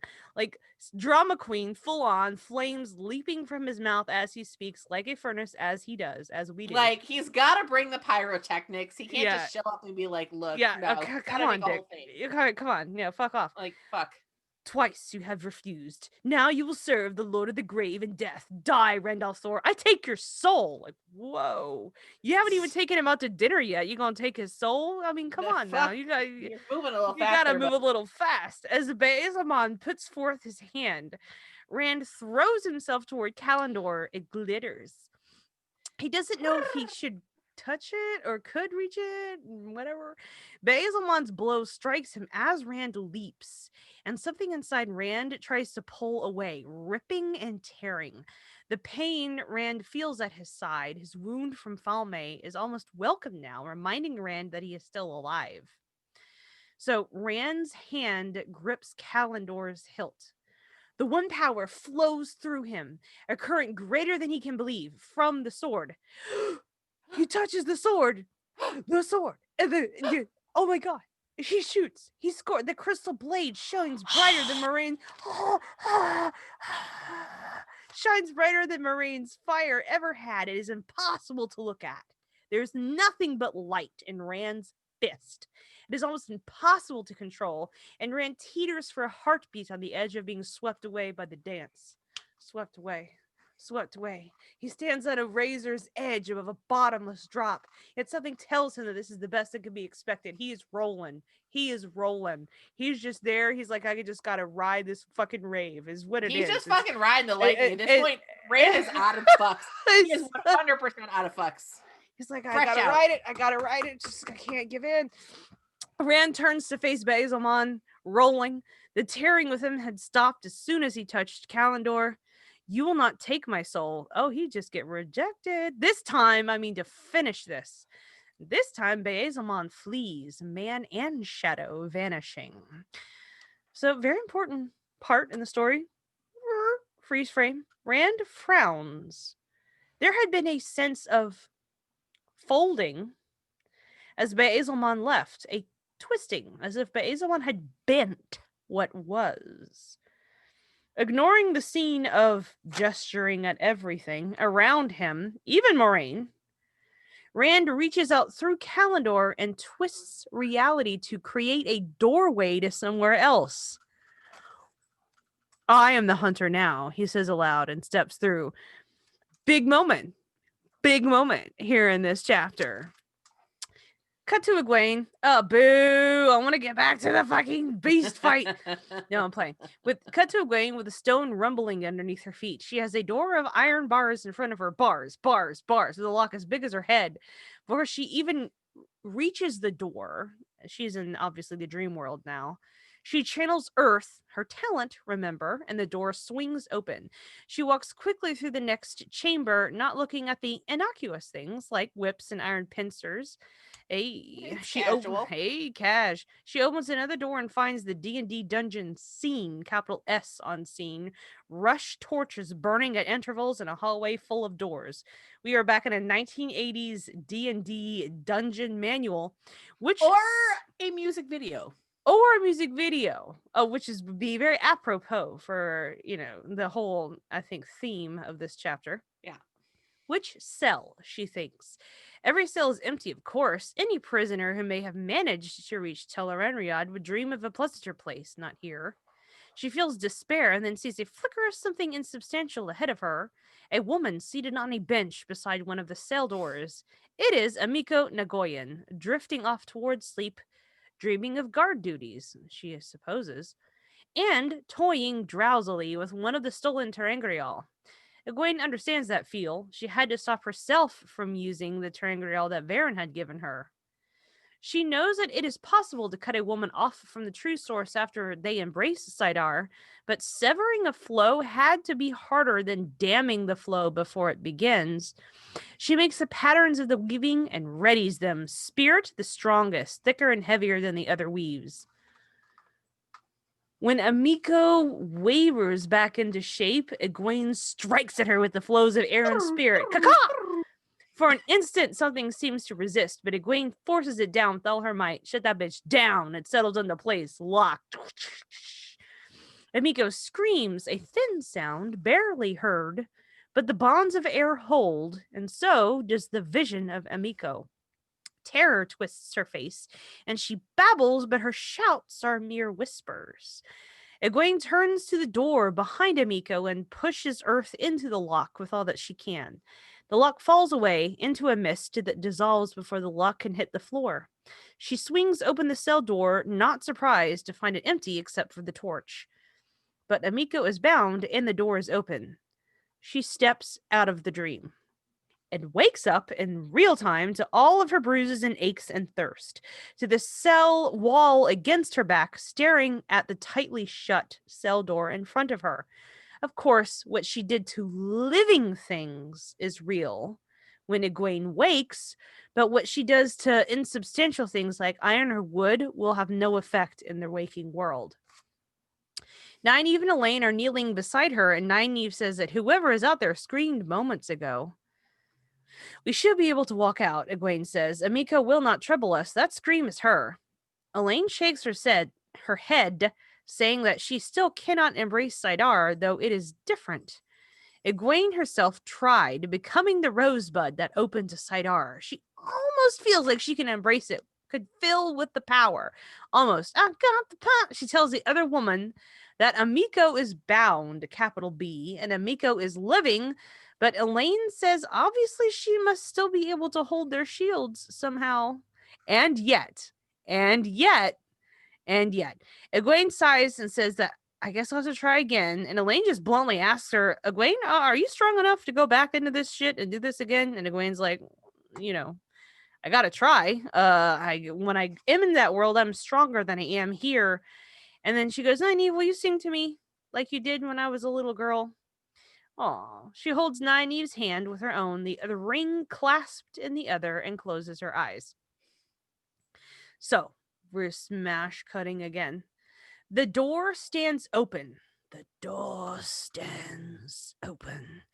And the room beyond it is empty, but Matt enters cautiously. Julian is still out in the hall, peering this way and that. There are no men in the room, and the half-eaten meals on the table suggest that the men that were there had left in a hurry. There are whips in different lengths, sizes, and thicknesses. Oh my. Pincers and tongs and clamps. But then the negative, metal boots and gauntlets and helmets with great screws all over them as if to tighten them down. That doesn't sound like fun. No. Matt decides he does not want to wait for Sandar to finish his lookout and goes through the door on the other side of the room. The hall beyond is lined by doors and lit by the same rush torches as the room that he had just left. No more than 20 paces from him, a woman sits beside one of the doors, leaning her head back against the wall in a curiously stiff fashion. She turns her head slowly at the sound of his boots. A pretty girl. He wonders why she only moves her head and why that movement seems as if she is half asleep. Was she a prisoner out in the hall? But nobody with a face like that could be one of the people who uses those things on the walls in the torture room. No way. She looks half asleep, her eyes partly open. The suffering on that lovely face surely makes her one of the tortured. Stop! Dick, Matt. Stop! Julian shouts. She's Aes Sedai. She's one of the women that you seek. Good on you, Julian. Matt thinking with that big dick brain. Matt freezes in the middle of a step. He remembers that Moraine had hurled balls of fire. He wonders if he can deflect a ball of fire with a quarterstaff. That's a negative. You're not going to stop a flame wall with a piece of wood. You can't do that. No. So he wonders if his luck extends to Aes Sedai. Help me, she says faintly. The pleading, at least, sounded fully awake. She had not moved a muscle below her neck. Cautiously, he steps closer, ignoring Julian's logic and caution that she is Aes Sedai. She moves her head to follow him, no more. A large iron key hangs at her belt. Why doesn't she move? Swallowing, he eases the key free carefully, a la the fox Robin Hood. When Robin Hood was singing a lullaby to the sheriff outside of the jail, and he like eases the keys from the sheriff's belt. Just you relax. And like remember like the fox Robin Hood was like easing that, and it's like through the little belt. She rolls her eyes toward the door and made a sound, quote, like a cat that had just seen a huge dog come snarling into the room and knows that there's no way out. Let the South flow through you, Jordan, by that analogy. So I'm going to get to it later by a couple of things that Jordan says. Matt does not understand it, but if this lady is just going to sit there like a stuffed scarecrow, Matt is content to leave her there. He wonders, though, if he should be afraid of what is on the other side of that door. If she's one of the women that took Egwene and the others, it stands to reason that she's guarding them. Finally, a crumb of thought. We have a crumb of thought from Matt. Tears leak from her eyes. There's only one way to find out. He props his quarterstaff against the wall and flings open the door. Nynaeve and Elaine are kneeling on the floor with Egwene apparently asleep. Hey! Hey! He gasps at Egwene's face and changes his mind about her being asleep. The other two women are almost as battered as Egwene, he sees, and when they turn to face him. Matrim Cawthon, Nynaeve said. What under the light are you doing here? I came to bloody rescue you, Matt said. Burn me if I expected to be greeted as if I had come to steal a pie. Then he says, if Egwene cannot walk, he will carry her on his back, but there's Aiel all over the stone, and them and the bloody defenders are killing each other, and they need to get out of there while they bloody well can, if they can. Mind your language, Nynaeve says. Really super-duper disappointed in my main girl here, Truth. This scene is one of, if not the most worst moment for these girls in all of the books. It's that bad. They are super awful to Matt here, and it's just, there's no reason for it. No, there's absolutely none. Yeah, these girls are, it's probably their worst moment. Elaine just gives Matt a disapproving stare that the girls are good at. They begin shaking Egwene awake. Egwene wakes, moaning, talking about her choices about whether to loose the bonds on someone. But then her eyes fall on Matt and widen. Matrim Cawthon, what under the light are you doing here? You tell her, Matt says to Nynaeve. I am too busy trying to rescue you to watch my language. Matt realizes that all three women now are staring beyond him. He spins and then sees that Julian is standing there looking as if he had eaten a, quote, rotten plum whole. Side note, this is Jen, me. Looking back at these allegories, like women telling men to watch their language, and the food note of a rotten plum, and the scared description of Amiko looking like a cat facing down a dog, and then her being like a stuffed scarecrow, I see the Southern in Robert Jordan really shining through here.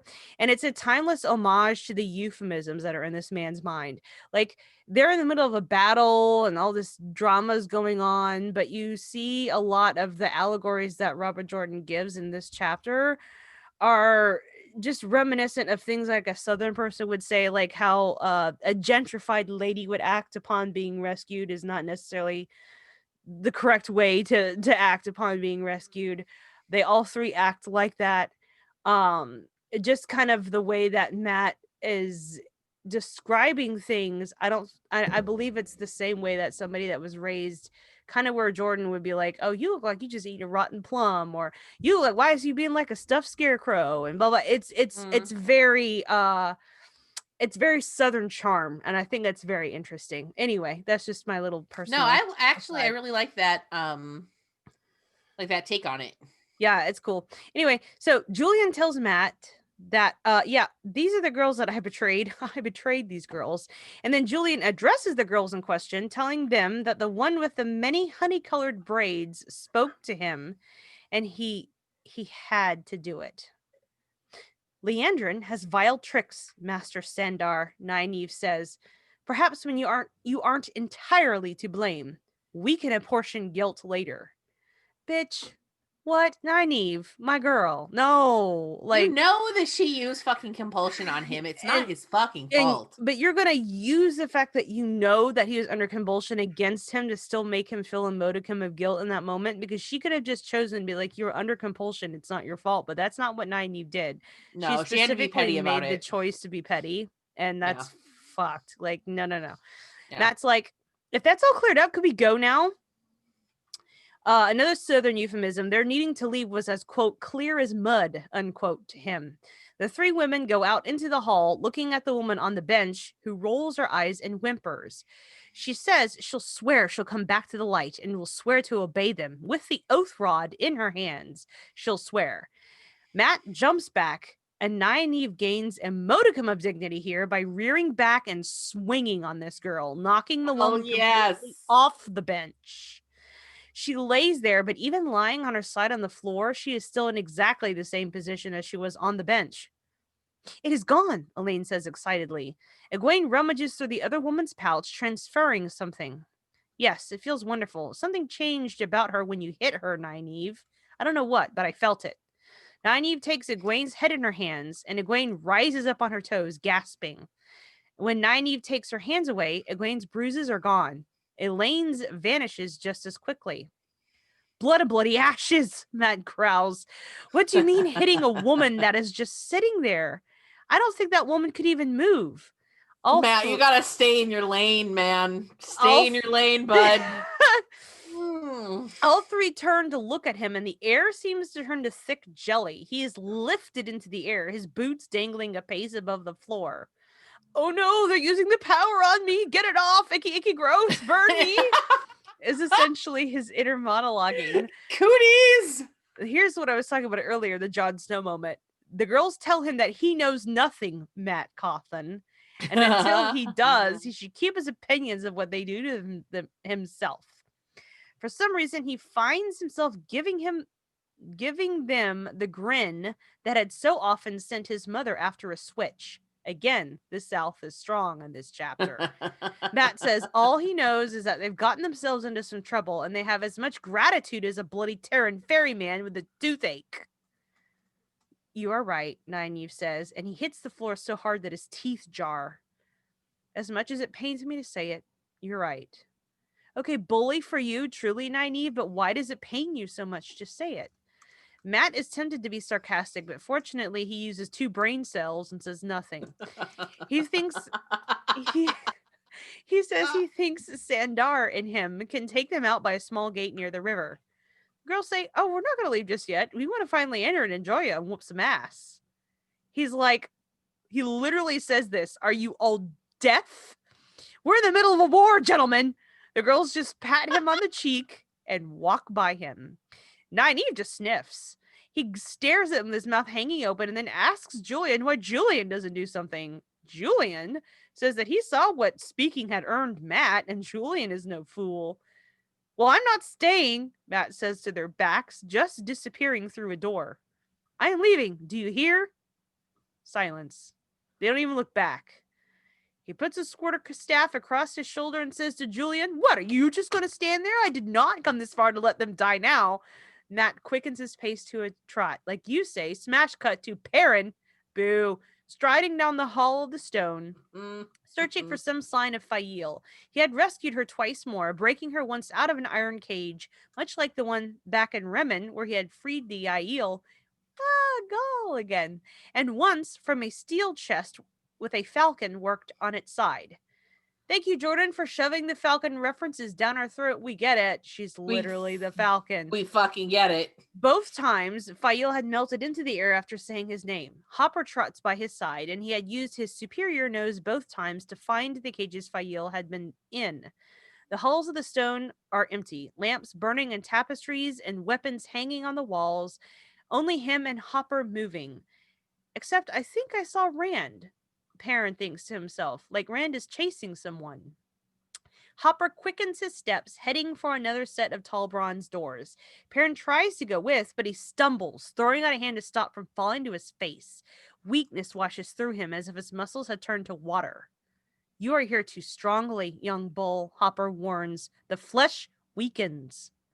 Find her, Perrin said. That is all that I ask. Find her. Boy in love. Yellow eyes meet yellow eyes. Beyond here, young bull, Hopper says about the doors. The doors do not budge. There is no way to open them, no handles, no grip.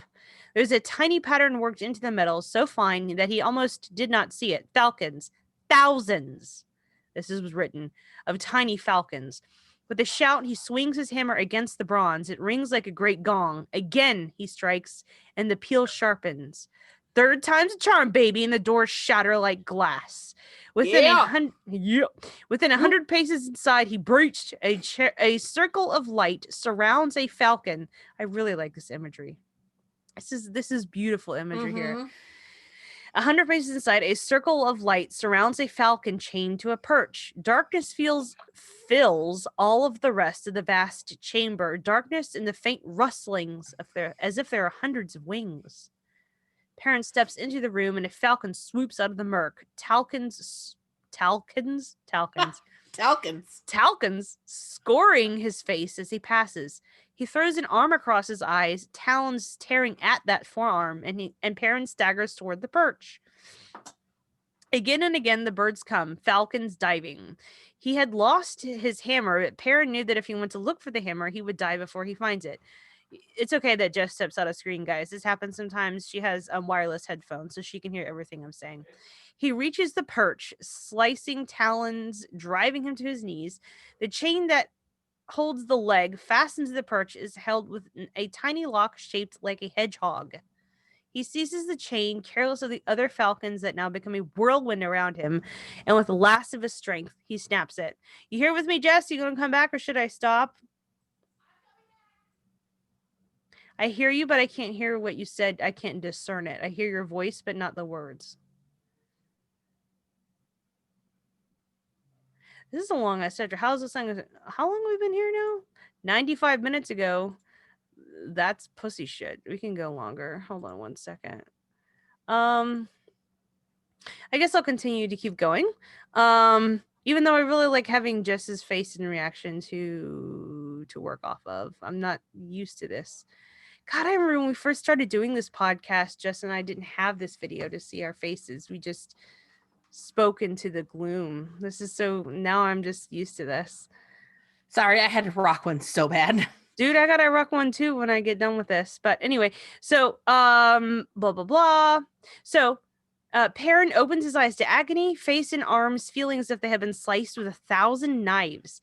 It does not matter, though. Fail is kneeling over him, those dark, tilted eyes filled with worry, wiping his face with a cloth already soaked with blood.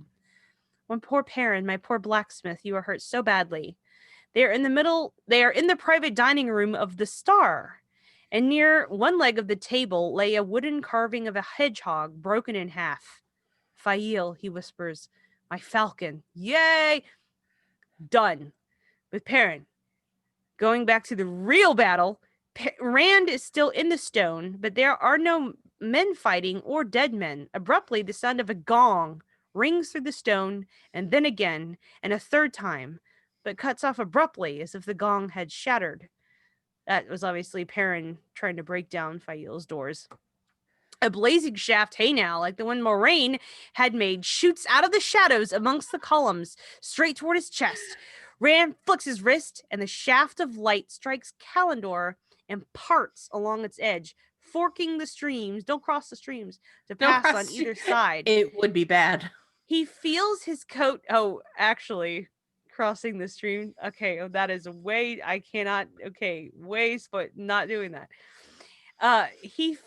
Rand feels his coat singe from the near passage and smells wool burning. Behind him, 2 prongs of liquid light strike through the column. So he's like holding Kalendor out. It's The balefire's hitting Kalendor and it's coming around him in streams. It's really cool. Where they strike, the stone ceases to exist, and the burning bars bear through to other columns, severing them instantaneously as well. The heart of the stone rumbles and sprays the stone fragments.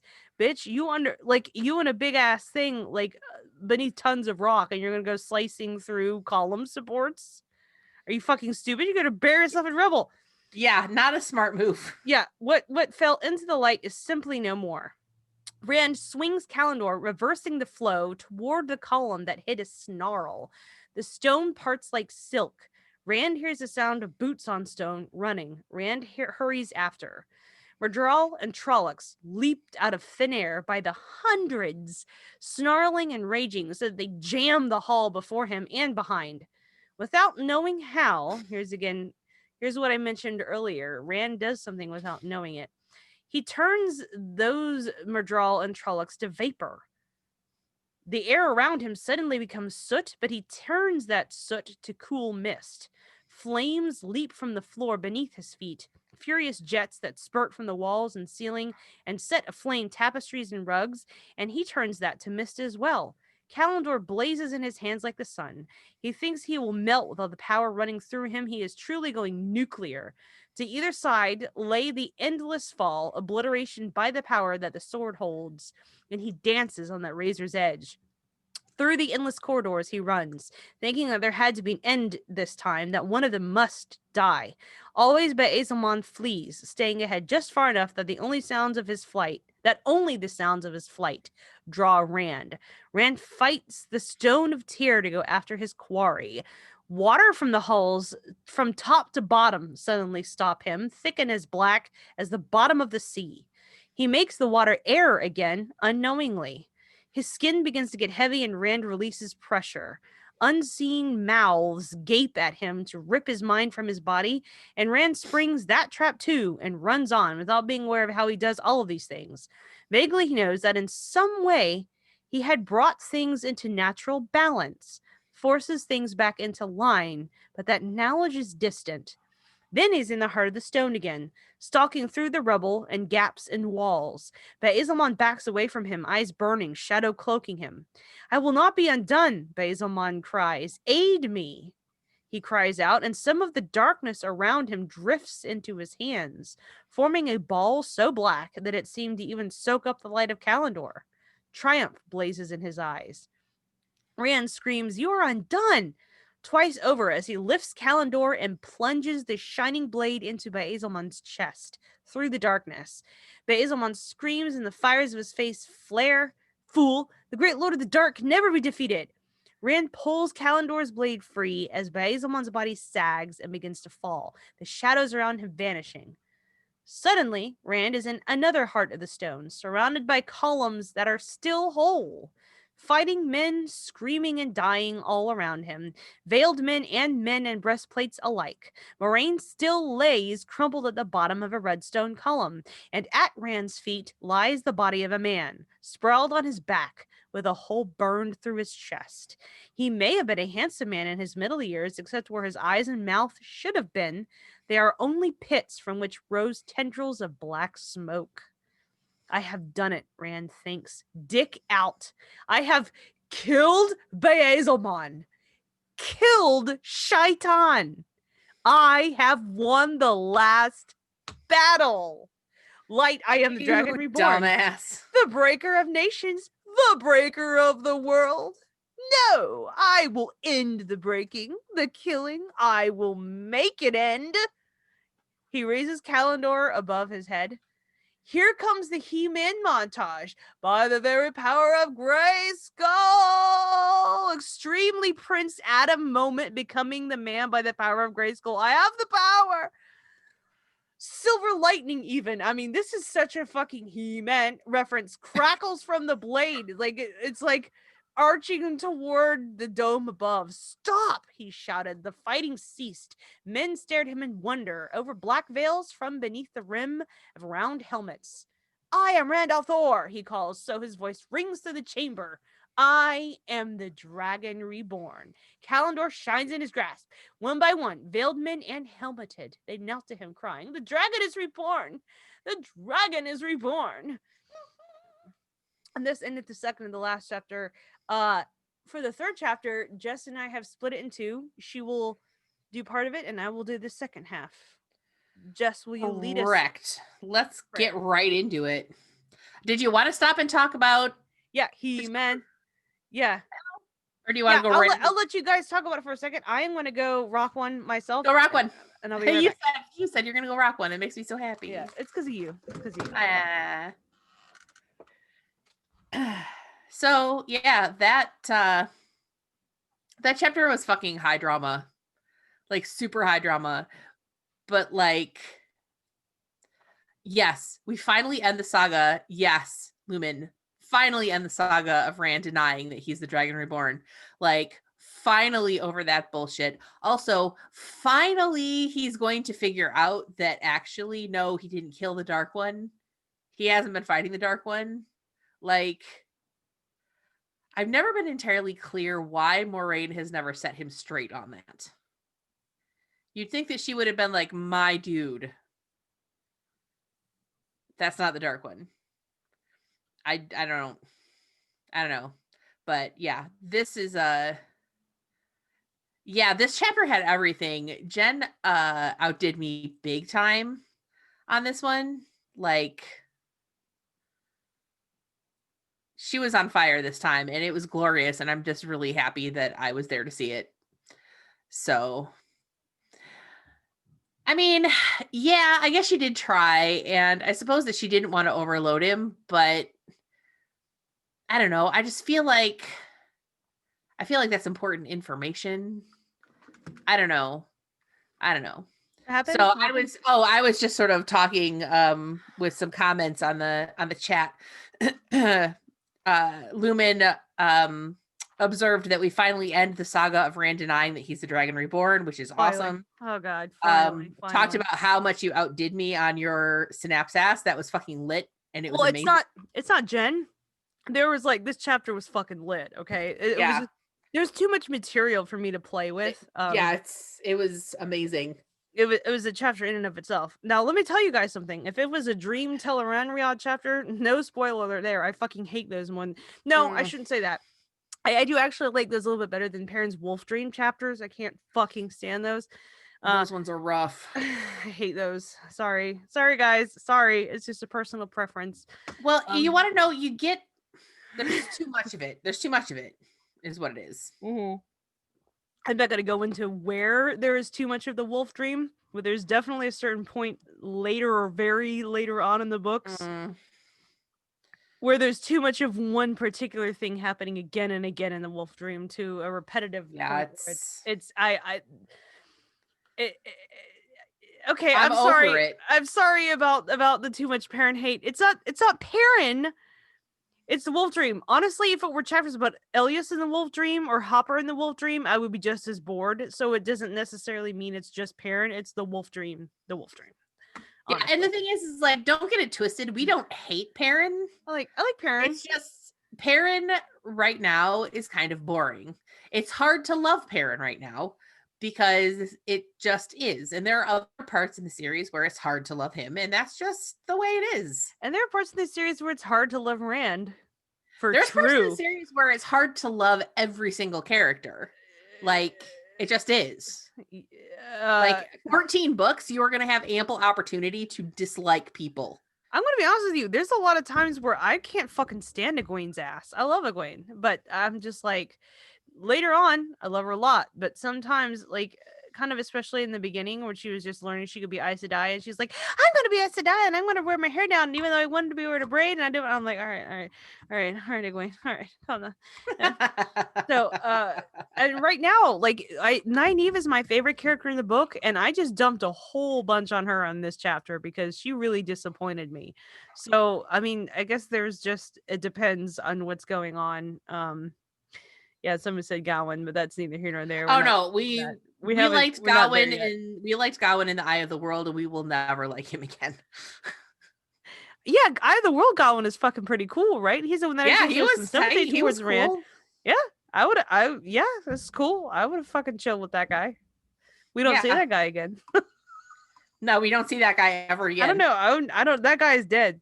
We Yeah, hardly that knew guy's. Yeah, we Gawain hardly existed. R.I.P. In the Eye of the World. Let's drink to Gawain's memory in the Eye of the World. Yeah. Where he died. Yeah, give me a second here. I gotta pour That my. Gawain there's never seen again. He was Yeah. a real one. He was a real one. Here's the memory to the real one of Gawain. To Gawain. That's the Yeah. only Gawain I know. I don't know this other person later. Anyway, that's God. All right. Anyway. Gawain? I don't know her. I don't know. She doesn't even go here. Oh man.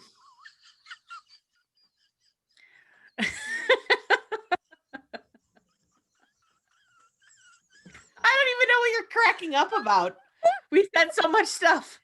Gawain bullshit. It's like, no, there's just so much material in this chapter. It took me, like I said, 6 hours, guys. I know it sounded long. Yeah, it was a you lot. had yours was a couple of pages longer than mine. Like that was some heavy duty shit. So yeah. well synapsized, well read. That was honestly some of your very best work, and I salute you. Oh, it was all like I salute. Honored to serve. honored. Bars. That's what was going on. That was a huge fucking rave, right? You got Yildine over here, Terran Defenders over here. Everybody's dying on the dance floor. Panic at the disco. Everybody's falling. There's bars of light. Streams bale fire. People are dying. You got this a literal gloating disco ball. Kalendor has become the glittering. It's refracting, right? It's spinning around. Like, in midair. It's like we got the disco. Like it's what it is. I mean, you want to know? I have this vision in my mind now of the scene in the show. Yeah. And they do that thing that they do sometimes in like period pieces where they juxtapose the period setting with modern music, like they did it in Marie Antoinette. Yes. Sofia Coppola. Yeah. Now I'm imagining that in my head where it's like some like high energy fucking modern music over the top of that whole fight, and it's amazing. Rand is literally rolling on X, like when he picks up Kalendor, and it's like he's like, I'm rolling. He's like, it's that razor's edge, man. If I go over the edge, I'm fucking done. Like he's got to stay hydrated, man. He's got to just go through it. He's on one pretty hard. I mean, he just portals in and out of reality, literally. So it's pretty much a big fight dance scene.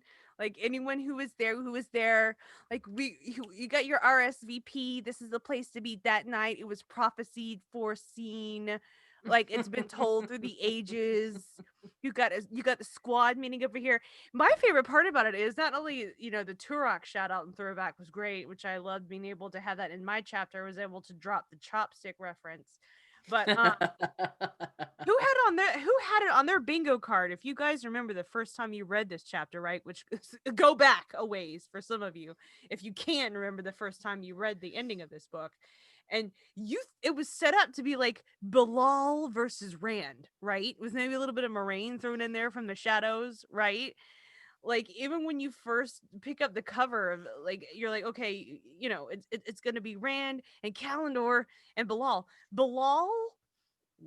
I want to say he was down for the count. Like at the beginning of the Eye of the World, you get the hentai fucking dude with Rand that we talked about. But I think of all the Forsaken, he goes down the worst. Bilal sucked ass. Bilal fucking ate it. Bilal said maybe 6 villain monologuing pieces, and he was done in the first 3 pages of that chapter. It was ignominious for sure, but honestly, like I cannot wait to see Rosamund Pike. Yeah. Like stalking across that room, like no fucks given. Yeah. Like, yeah. It's gonna be fucking tight as hell. It's like a woman on a mission just gonna fucking, she's like, I'm gonna barrel fire the shit out of this motherfucker. I am done. Like, he's one of the Forsaken. He's villain monologuing, he's standing there with his hands on his hips, and they're like dueling. It's the duel of fates, dun, dun, dun, dun, dun, dun, dun, dun, which is literally it. They got their fucking power wrought swords. They're both clinging to it, riding the wave. Like, it's gonna be an epic showdown. Zzz, Bill fired from behind. Done. And it's like, you didn't expect that heading into that chapter. You thought it was gonna be some sort of epic showdown with the Forsaken and Rand, and he was like we read more about the hedgehog scene with Perrin trying to find Fail than Bilal's even existence. He's bail fired out of the pattern. Like, he can never come back. He's done eternally. Like, you really did not see that. So who had on that bingo card? Bilal is just kind of a prop,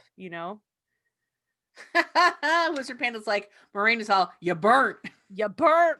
You burnt. You done. So yeah, there's a lot that happened in that chapter. That was very action-packed.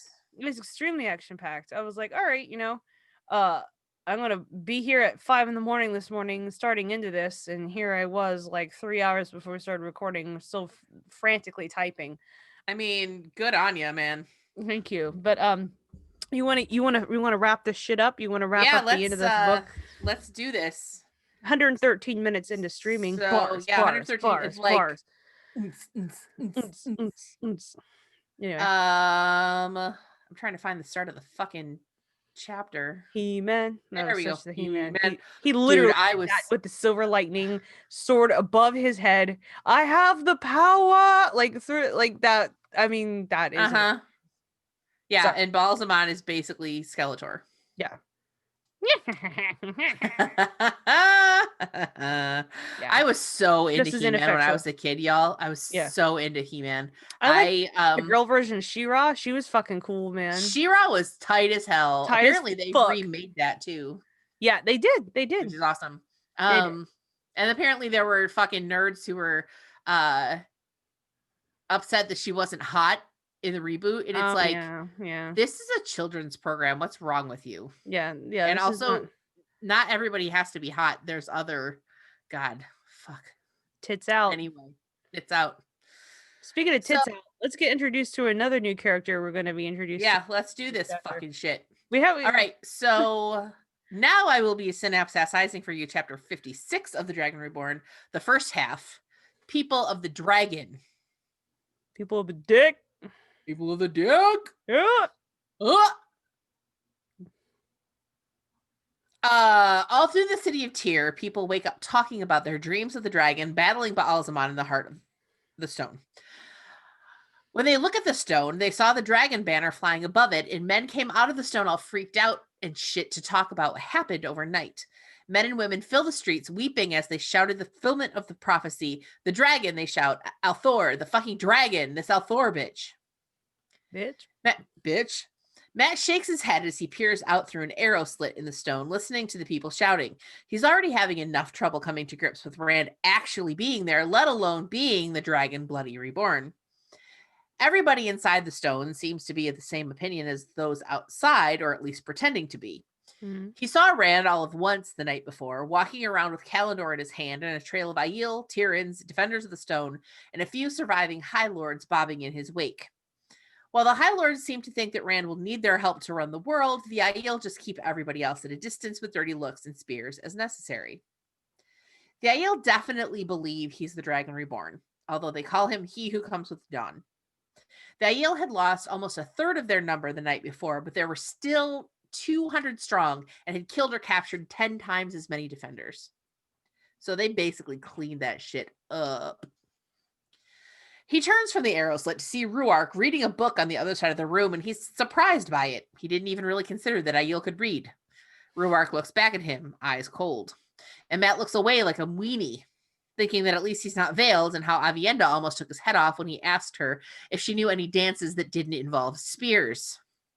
Saucy boy. Saucy. Then there's Bane and Chiad. They're pretty and definitely friendly, but he can't seem to talk to one without the other. And the Aiel men seem to think his efforts to get one of them alone is really funny. Bane and Chiad do too, for that matter. He thinks that Aiel women make non-Aiel women seem normal because, bitches be crazy, I guess. Bitches be crazy. Seated at the big fancy table in the middle of the room sits Moraine, in a fancy fucking chair that looks like a damn throne with a crescent banner of Tyr worked into the back in gold and polished carnelian and pearl. Egwene, Nynaeve, and Elaine sit close to her. Nynaeve's like, I can't believe Perrin isn't here. Is he okay? Matt figures that Perrin would have been in the stone for the party the night before, since he has always apparently been braver than anyone with 2 functioning brain cells to rub together. Moraine's like, he was fine when I left him, but who the fuck knows now? His companion, quote unquote, is in a fair amount of danger, and he may have gotten himself into it too. And Egwene's like, hold the fucking phone. Perrin has a companion? And Nynaeve's like, hold the fucking phone. What kind of danger? Moraine's like, nothing you need to worry about. I'll go get her squared away in a bit when I can. I'm hanging out here so I can show this thing I found among the ter'angreal and shit the High Lords have collected over the years. And she pulls out a disc about the size of a man's hand, 2 teardrops fitted together, one black, one white.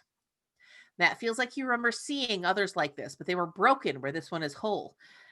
But then he thinks that that can't be right because those discs are made out of Cuendelar, which is unbreakable, even with the 1 power. Elaine's like, ooh, it's one of the 7 seals Lews Therin Kinslayer and the 100 companions put on the Dark One's prison when they resealed it. Neat! Fucking nerd.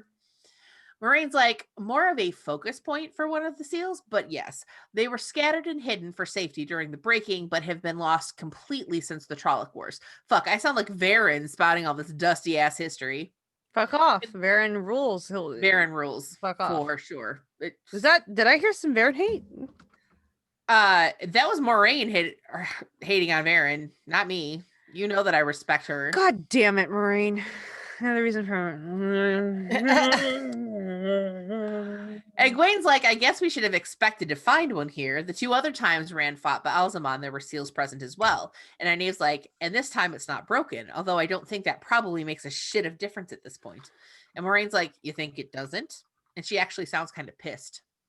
Matt rolls his eyes and is like, what do you mean? And they all turn and give him a look. And he has this whole internal monologue about how you'd think they'd be more grateful that he risked his life to save their asses. And they never even thanked him, acting like he'd stuck his nose in where it wasn't wanted instead of saving their asses, which, like, he kind of has a point. So he's like, do you mind if I ask a question? Because y'all are talking some bullshit and I actually have no idea what's going on. Nynaeve tugs her braid and makes to give him a warning, but Moraine, more or less patiently, asks what he wants to know. Matt's like, well, I guess, what the fuck? The stone has fallen. That was not supposed to ever happen until the people of the dragon came. Does that make us the people of the dragon? Us and Lan and a couple hundred bloody Aiel? Ruark gives him a look, and Matt's like, sorry, man, slip of the tongue. Moraine's like, maybe? I came to stop Bilal from killing Rand. I didn't expect the stone to fall, though. Prophecies are fulfilled as they should be, not necessarily how we want them to be. Matt shivers at the mention of the Forsaken, not liking it any more now in broad daylight than he did when he'd heard it the night before. If he'd known one of the Forsaken was loose and in the stone, he never would have come near the place. Then he glances at the squad and amends his thoughts to say that he'd have come in a little bit less flamboyantly. Sandar had scurried off at dawn, claiming that he was going to tell Mother Gwenna that the women had been safely recovered, but Matt rather thinks that the guy left to get away from said women and the way that they stared at him like they hadn't yet decided what to do with him. Go. Ruark clears his throat. When a man wishes to become clan chief, he must go to Ruidian and the lands of the Gen Aiel. That is spelled correctly with 2 N's. The clan, the clan that is not. He spoke slowly, frowning like a man that did not want to explain this subject at all. Women who wish to become wise ones also make this journey, but their marking, if they are marked, is kept secret amongst themselves. The men who are chosen at Ruidian, those who survive anyway, return marked on the left arm.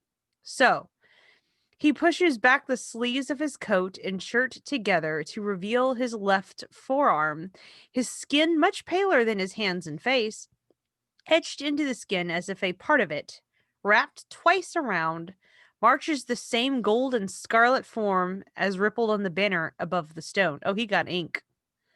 The Aiel chief inked. The Aiel chief let his sleeve fall with a sigh. Why is it hard for me anyway? It is a name not spoken except amongst the clan chiefs and the wise ones. He clears his throat. The Aiel are the people of the dragon. Moraine spoke quietly, but the closest to startlement that Matt can ever remember from her. That I did not know. Then it is just like the prophecies, Matt says. We can go on our way with no more worries. The little noise of. But he's internally thinking, the Amerlin won't need me to blow that bloody horn now. Like, what the fuck? Like, how are you getting the jump? The jump. Like, read the room, bitch. Like, he wants out of that shit so bad. What are you doing? I guess I don't blame him, but man, you are jumping to some conclusions. Yeah. You need to calm down, my dude. You need to calm down your dick. Egwene's like, Nani? The Forsaken are loose and we ain't cool, blood. Not to mention the Black Aja, Nynaeve says. 11 escaped. We only took Amiko and Joya, and the light knows how many others there are out there. The light knows. The light knows. The light knows how many. The light actually probably is pretty well versed in it. The light is actually. Okay, I gotta stop. Nani? I'm glad somebody got the Japanese word for fuck. Matt's like, or what, actually? Matt's like, of course, soothingly. But inward monologuing, he's like, these bitches be crazy. Going after Black Aja? The fuck? They want to chase after the Forsaken? The fuck? Matt's like, well, I guess him at the hardest part is done. The stone has fallen to the people of the dragon. Rand has Kalendor, and Shaitan is dead. Moraine's stare can freeze stone. Quiet, you fool! Do you want to call attention to you naming the Dark One? That's like, but Rand killed him. I saw the body, and he thinks he's fucking dead now. He thinks a fine stink. I never thought anything could rot so fast. You saw the body, Moraine says. A man's body, not the Dark One. The other two women look as confused as he. Matt's like, okay, but then who was it? Moraine, my memory is shot, like bad. But even I remember Baezalman from my dreams. I would never forget that. I recognized what was left of that face. Moraine's like, you recognize the man that called himself Baezalman. The Dark One yet lives, imprisoned at Shael Ghul, and the shadow still lies across the pattern. Nynaeve is protesting against Moraine's sound logic because, of course, Nynaeve cannot waste an opportunity to argue with her biggest adversary. Of course not. Moraine's like, however fast decay took it, it was still a man's body, Nynaeve. Can you believe that the Dark would actually leave a human body behind? He was a man, which Moraine's right. Egwene says, yeah, I may know who that man was. Or at least I may have a clue. Varen showed me from an old book, because Varen did. Woo! That mentioned Baezalman and Ishamael together. It was almost high chant, our version of Shakespeare. But, Egwene says, I remember the passage, quote, a name hidden behind a name. Maybe Baezalman was Ishamael. 10 points for thinking to Egwene. 10 points for thinking to Egwene. 10 points for thinking to Egwene. Most solid take out of everyone in the room. She does not get enough credit for that right here. I feel like that is just a glossed over point. Yeah, that was a breakthrough. But the very first person to recognize that Ishamael was Baezalman was right here, right now, in this book, in this room, and it was Egwene. And I have never once from any fan of the Wheel of Time series ever seen anyone give Egwene that credit. Ever, whether they love her or hate her, nobody wants to give Egwene credit because everyone that says Ishamael is Baezalman, that is Egwene. That wasn't Rand. That was anybody else. Nobody gives her the credit. Let's be real. We're giving her credit right now. Canonically. Okay, so Moraine's like, okay, but at least 9 of the 13 Forsaken still live. She lays a hand on the black and white disc on the table. 3 of the seals are broken. Only 4 still hold. They are the only things that stand between the Dark One and the world. Whatever battle, skirmish, dance that was won here, it is far from the last. Matt watches the resolve in the woman's faces settle, and he's like, fuck that. If they want to fight the Forsaken and the Black Aja, I ain't saving them from that altercation twice. So you say. One of the tall painted doors push open, and a tall young woman of regal bearing enters the room, wearing a coronet with a golden hawk in flight above her brows. Her black hair sweeps to pale shoulders, and her dress is of the finest red silk, let loose those shoulders bare, along with a considerable expanse of what Matt notes as an admirable bosom. She studies Ruark interestedly, with large dark eyes, then turns, looking at the women and ignoring Matt completely. I'm not being. I'm not. I'm not. What the fuck did I write? I am not being. Welcome to hell. I. A challenger approaches. We have a new character that has reached the screen in this podcast episode. So we got Darlin, we got this woman, we got Ruark, and we got somebody else I forgot. I'm not being used to giving messages to carry. She flourishes a folded parchment in one slim hand. Who are you, child? Moraine says. The woman draws herself up more, which Matt does not think is possible. I am Berelaine, first of Mayenne. She tosses the parchment down on the table in front of Moraine with a haughty gesture and turns to leave. A moment, child, Moraine says. Who gave this to you, and why did you bring it? I do not know. Berelaine faces the door, and she sounds puzzled. She was impressive. She gives herself a shake. For a moment, she studies Ruark with a small smile. You are the leader of these Aielmen? Your fighting disturbed my sleep. Perhaps I will ask you to dine with me one day soon. She looks over her shoulder to Moraine. I am told the Dragon Reborn has retaken the stone. Inform the Lord Dragon that the first of Mayenne will dine with him tonight. And she leaves. I would like to have her in the tower as a novice. Egwene and Elaine say this as echoes of one another. I would like to have her big dick energy. I want her big dick energy. Fuck. Let her go. Let her go. Let her run with it. Girls, maybe you can learn something instead of hating. Moraine reads the letter aloud. Luz Therin was mine. He is mine, and he will be mine forever. I give him into your charge to keep for me until I come. It is signed Lanfear. Moraine turns her gaze on Matt. And you thought it was done?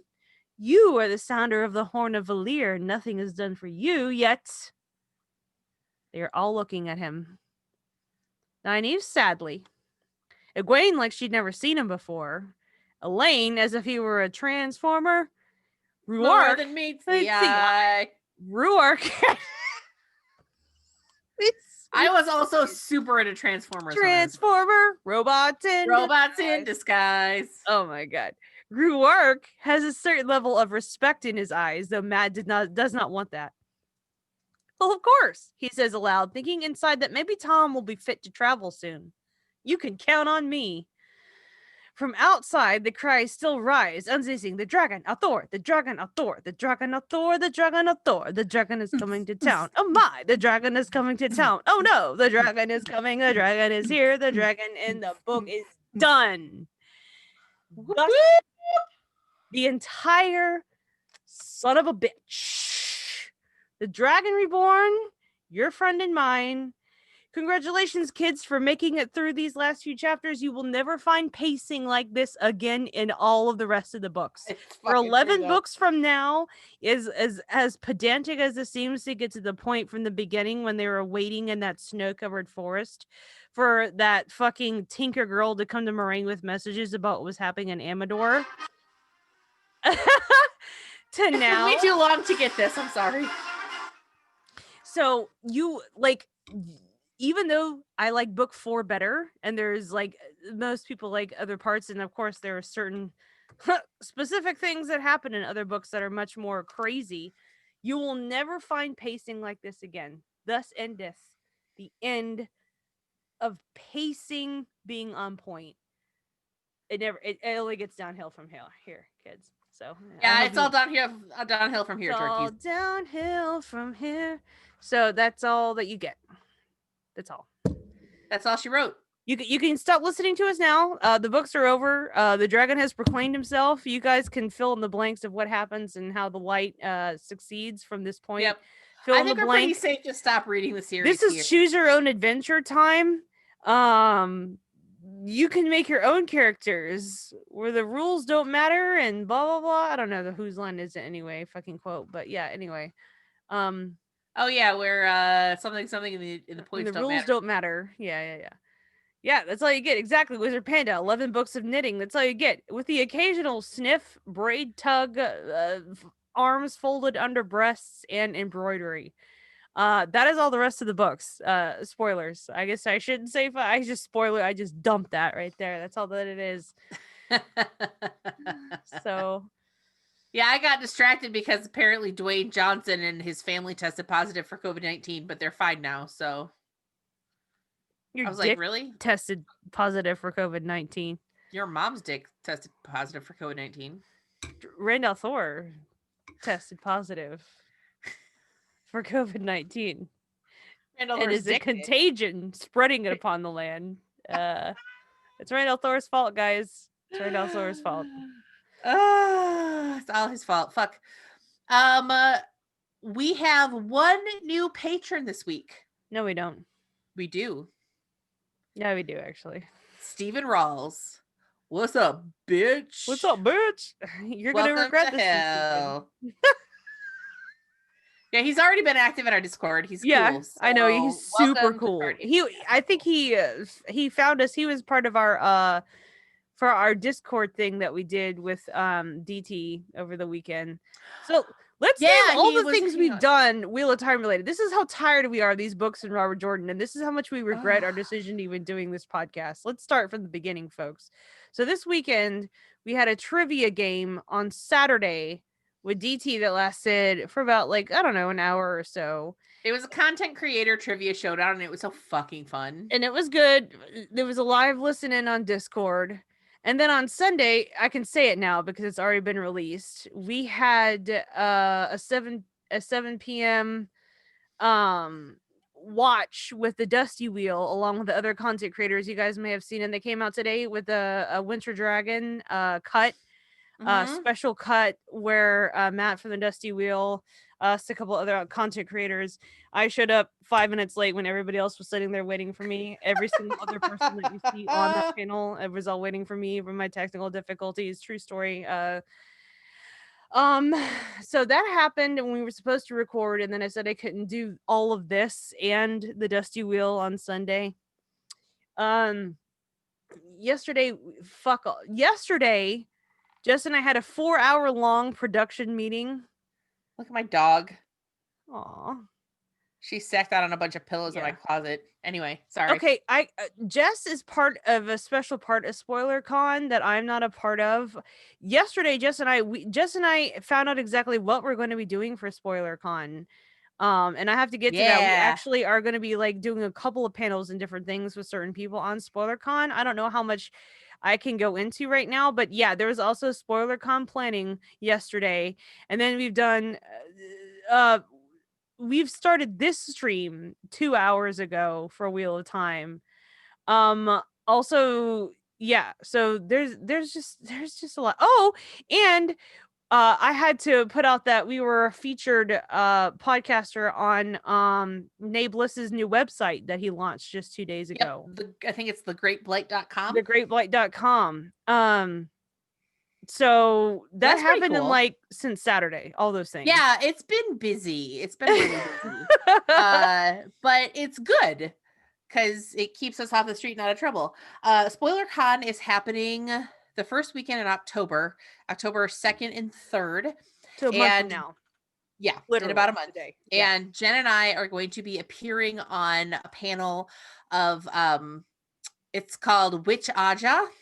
And we will be helping to sort various fantasy characters into their appropriate aja. So that should be really, really fun. Mhm. There are a bunch of other really cool things happening. You should go to spoilercon.org to get all of the details. I have been working on because we went to SpoilerCon last year Mhm. when you could still go places. Mhm. And it was so much fun and we It had was such a great one of time the and we best hit it memories of off. my life. Honestly, it was so great. And the Yes, con was so well organized. And like it I was really have good. never literally I have never in my life been moved to volunteer for something. Mhm. I am not necessarily a person who cares to volunteer my time. I'm more of a sort of I will volunteer my money kind of thing. Mhm. Mhm. But I was moved after the wonderful experience we had there to volunteer to help to plan the next spoiler con. So I've been working on the planning committee with Amy, who's actually in the chat right now, and a bunch of other people. Mhm. And first of all, it's been really fun working with everybody because they're just such a nice group of people. Just like when we met them in real life, they're fantastic. And everybody just works really hard to make sure that this online, like it was a hard decision, but Mhm. an inevitable one to go virtual. And this online con is going to be really good. There's going to be a lot of really cool stuff happening. Yeah. So you I guys was should definitely gonna go. I gotta respond. So I did get the email. I guess Amy's here. I have to respond to that. But I didn't know like if I could advertise like any sort of the details that I just know like about the panels that we're gonna be doing. So I guess I can. Like I don't know. I was gonna have to talk with you about that. I have said nothing about it anywhere. All of the schedule is out.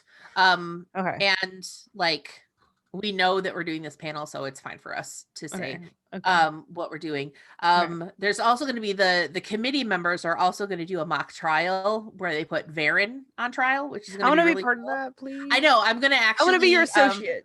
Just want to be. I don't need to even say anything. I just want to be there. Like I just want to be like uh in the background. I don't even have to have a I talk. I will talk to Neil to see if there are any other roles that still I need to just be want to filled. crumb the Varen, I please. just want to just a I crown, don't. one crown, Sir, I won't even have to speak. please, sir, Just please, sir. please. So Yeah. So yeah, and I mean that's obviously going to be streamed for everyone to be able to view as well. That's going to be fun. Rich actually has come on to that as kind of like a consultant because he coached mock trial for many years.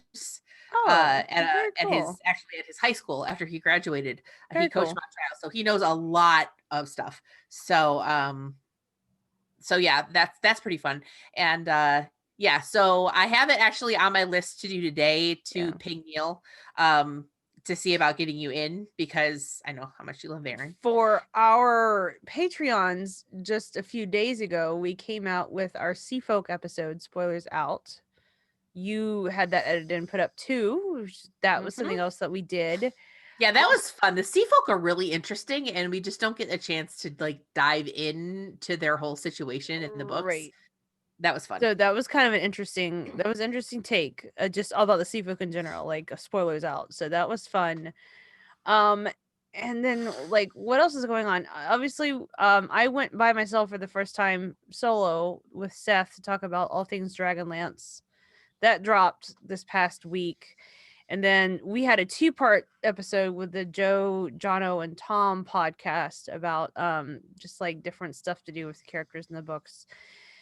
And Yeah, then it was the first one. It was yeah, Twatcast, and we went yeah, on the first one. We did a draft yeah. of like like a sports draft, which Jen and I are like, what? Yeah, Uh, which comes the almond bunt thing. yeah, I But gotten yeah, a lot of shit for having Almond Bunt be my first draft pick, that's but I fine. stand by I it, think and I'll you're take good. I like you for it. yeah. And Um, then on ours, we did a who is most likely to uh do different hilarious things like yeah. fall in love with a stripper, which is I think one of my favorite ones. Love with a stripper. So, we Jess and I talked about because our anniversary is coming up. Our two-year anniversary is coming up in a 2 few weeks. years. So, Jess and I have a specific thing that we're going to be unveiling, kind of maybe fun for our anniversary that is coming up in a few weeks, and then Hopefully close to our anniversary. I'm not sure how long it'll take for us. Do we want to say what it's going to be? no, I want it to be kind of a surprise Okay. because of certain things. Because of reasons. Okay. Of reasons. And then what else is going on? There's something else.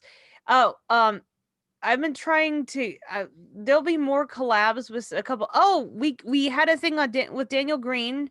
Just you guys probably already know this that are listening, but we Jess and I were featured on um a recent Daniel Green video about the white cloaks. We were the voices of Good Angel and Bad Angel That was really fun. uh for um for one of Daniel's Green's videos. What was the I don't shit, I should know this. What was the name of the video? Oh So we gosh, I don't so we know. did a collab with him. And then what else is going on? Hold on. I can't even fucking get to it. Are we subscribed to Daniel on our channel? Yeah, I guess. Yeah. Oh, the White Cloak Conundrum. It was 5 days ago. Thank God. I was able to find it quickly. We are Yeah, subscribed. nice work. Whew, whew. Um, So there's actually a couple of other content creators I want to reach out with to, I guess, because I've been trying to do that ever since this the podcast charity stream that we did, the 24-hour thing. We collabed with Recappa, but there's a couple other people I kind of want to get into, like, in touch with, that I mhm. want to work with, and I want to talk with you about it, just because that's kind of what I'm trying to do is going through the backlog of stuff. Also, if you're a Patreon, Jess has put up a couple of new uh spoilers out, funny things that we've recorded before shows. So that's just Saladar After Dark. it's really fucking been nuts. Also, I think it's safe to say that Jess and I are going to have a merch rollout. Jess and I are looking into merch. Jess and I Mhm. have went to a couple of things, and we have a time specific thing. I'm not going to say exactly for when, unless you want to say. I'll let it up to you. I don't want to say exactly by when, because I don't want to have that pressure out I publicly. mean, But there's a specific point that we're going to have the merch roll out I by. think So I think we can say, I think it's okay to say, if you're okay with it. I'm fine. I think it's okay to say that we're hoping to have merch rolled out for our 100th episode. Yeah. But, we still have some research to do, and we need, to make sure that we have designs and Mm, we know actually what we want to be offering and that kind of thing. mm, So, but it's in progress. So mm. that is something that will be happening. There should be some good shit. I've already got a couple things drafted up. Uh, it's going to be fun. I'm looking forward to having some, like, it'll be really weird to me, can I just say, wearing a t-shirt of my own podcast. Yeah, that's gonna But be I'm weird. also totally going to do it. Yeah, I'm gonna totally do that too. We're also preparing for Jordan Con 2021, which will be here before you guys know it. Because can I just say, Uh-huh. I'm as eager as anybody for 2020 to be over, but I also needed to pump the brakes a little bit because how is it already September? Yeah, I know. Yeah, I How? know. Like August? I remember March was the fucking start of all this bullshit, and now we're in September, which is just like, fucking nuts. Yeah, So, wild. wild. Stay safe, other kids, and it's getting at midnight for me here, so I'm probably gonna Oh have to yeah, we tap should out probably soon. wrap this shit up, huh? Yeah, because I want to do a couple extra things before I go to bed still. And then I work in the morning, so So yeah, let's go ahead and get this wrapped up. If you would like to make contact with us on the internet, our asses are everywhere. You can find us on Discord. Really great supportive community there. That's bit.ly/White Tower Discord. If you like what we're doing and you want to support us, if you're able to do that, we very much appreciate the possibility of your support on our Patreon. bit.ly/White Tower Patreon. You can find us on all social media. You can email us at White Tower Podcast at, is it White Tower? No, it's White Tower Pod at mhm, gmail.com. mhm. And otherwise, all of our other links you can find at bit.ly/White Tower Pod. That'll take you to our link tree that has all of our good shit on there. Mhm. Anything else? So obviously we're gonna start book 4 in a few days, technically, because next Sunday we're gonna be recording again. So I haven't looked at how long the introduction is from book 4. You know what? I've But got the it could book be another right here. fucking blowout the fuck It could episode be another too, because blowout. that's the thing. That's the thing is like you end a book with Robert Jordan because of the prologue and You want to know introduction. what? You have 2 There- back-to-back blowout fucking long episodes. No Oh, prologue. son of a bitch. We That'll hit never right on happen again. chapter That'll never 1. happen again. They'll never happen again. No, it'll never happen again. Never happen again. 5, 6, 7, 8, 9, 10, 11, 12, 13, 14, 15, 16, 17, 18, 19, 19 pages. In chapter 1? Yeah. 1, 2, 3, 4, 5.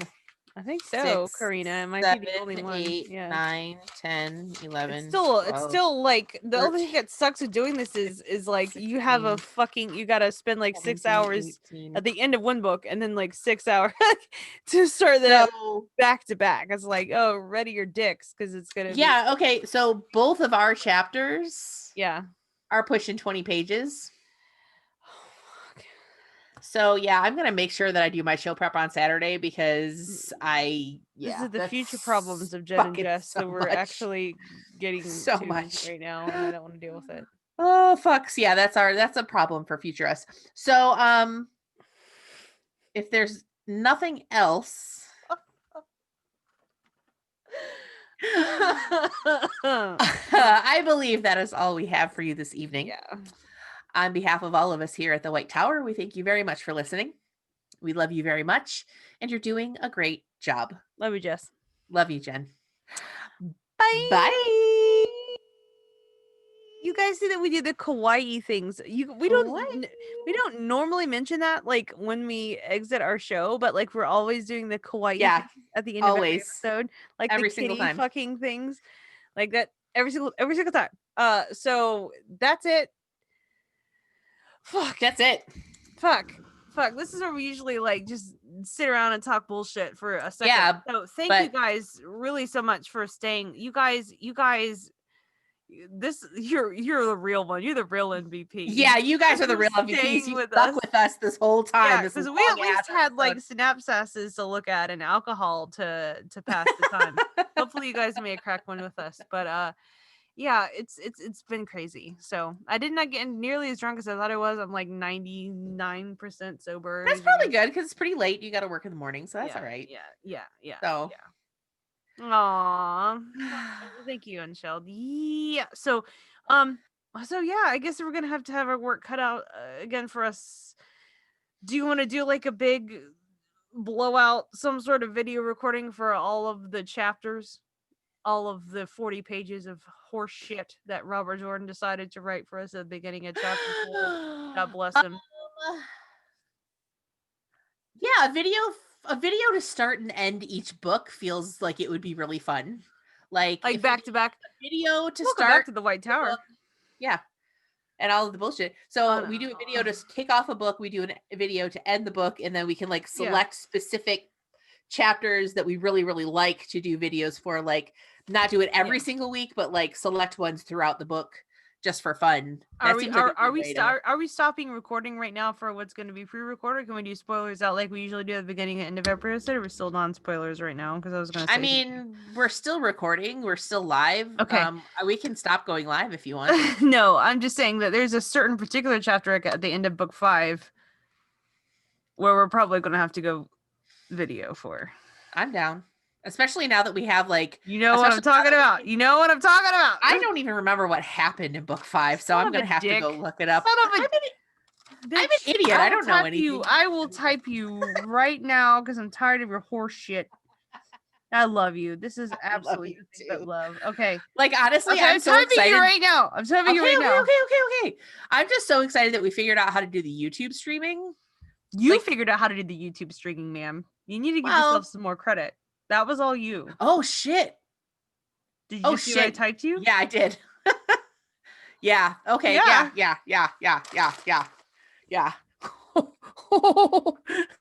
Yeah, we're gonna have to do that one live. That one's gonna be lit. Yeah. So Amy, you know what happens at the end of book 5. I mean, I assume you know, you're smarter than I am. Let's just say that it has to do with drawing water. Yeah, drawing water in drawing boxes. drawing water from a place. From a place. Yeah, I think I'm gonna take my trash ass flag and I'm gonna like hang it up in my office. Are here. you? Because I didn't know that it threw the Chris's art away, but I really fucking like it. You should hang it up along with the fireworks. Should you should. Yeah, I'm gonna hang. I've got a bulletin board. I'm gonna hang it up on my bulletin board. The Tyrion He flag. did such a good job on that flag. He did so good. He did so. Oh, he did good. Oh, he did good. But yeah, I'm gonna like wash all the shit off my face and wash the shit off your face and go to bed. Okay. You wash the shit off your face too. I am also. By the way, I really like your blonde roots, and I still maintain you should come to the blonde side. It's fun here. You're like, I already had my blonde phase. It wasn't a great phase. You're growing your hair out. I'm noticing it looks really well.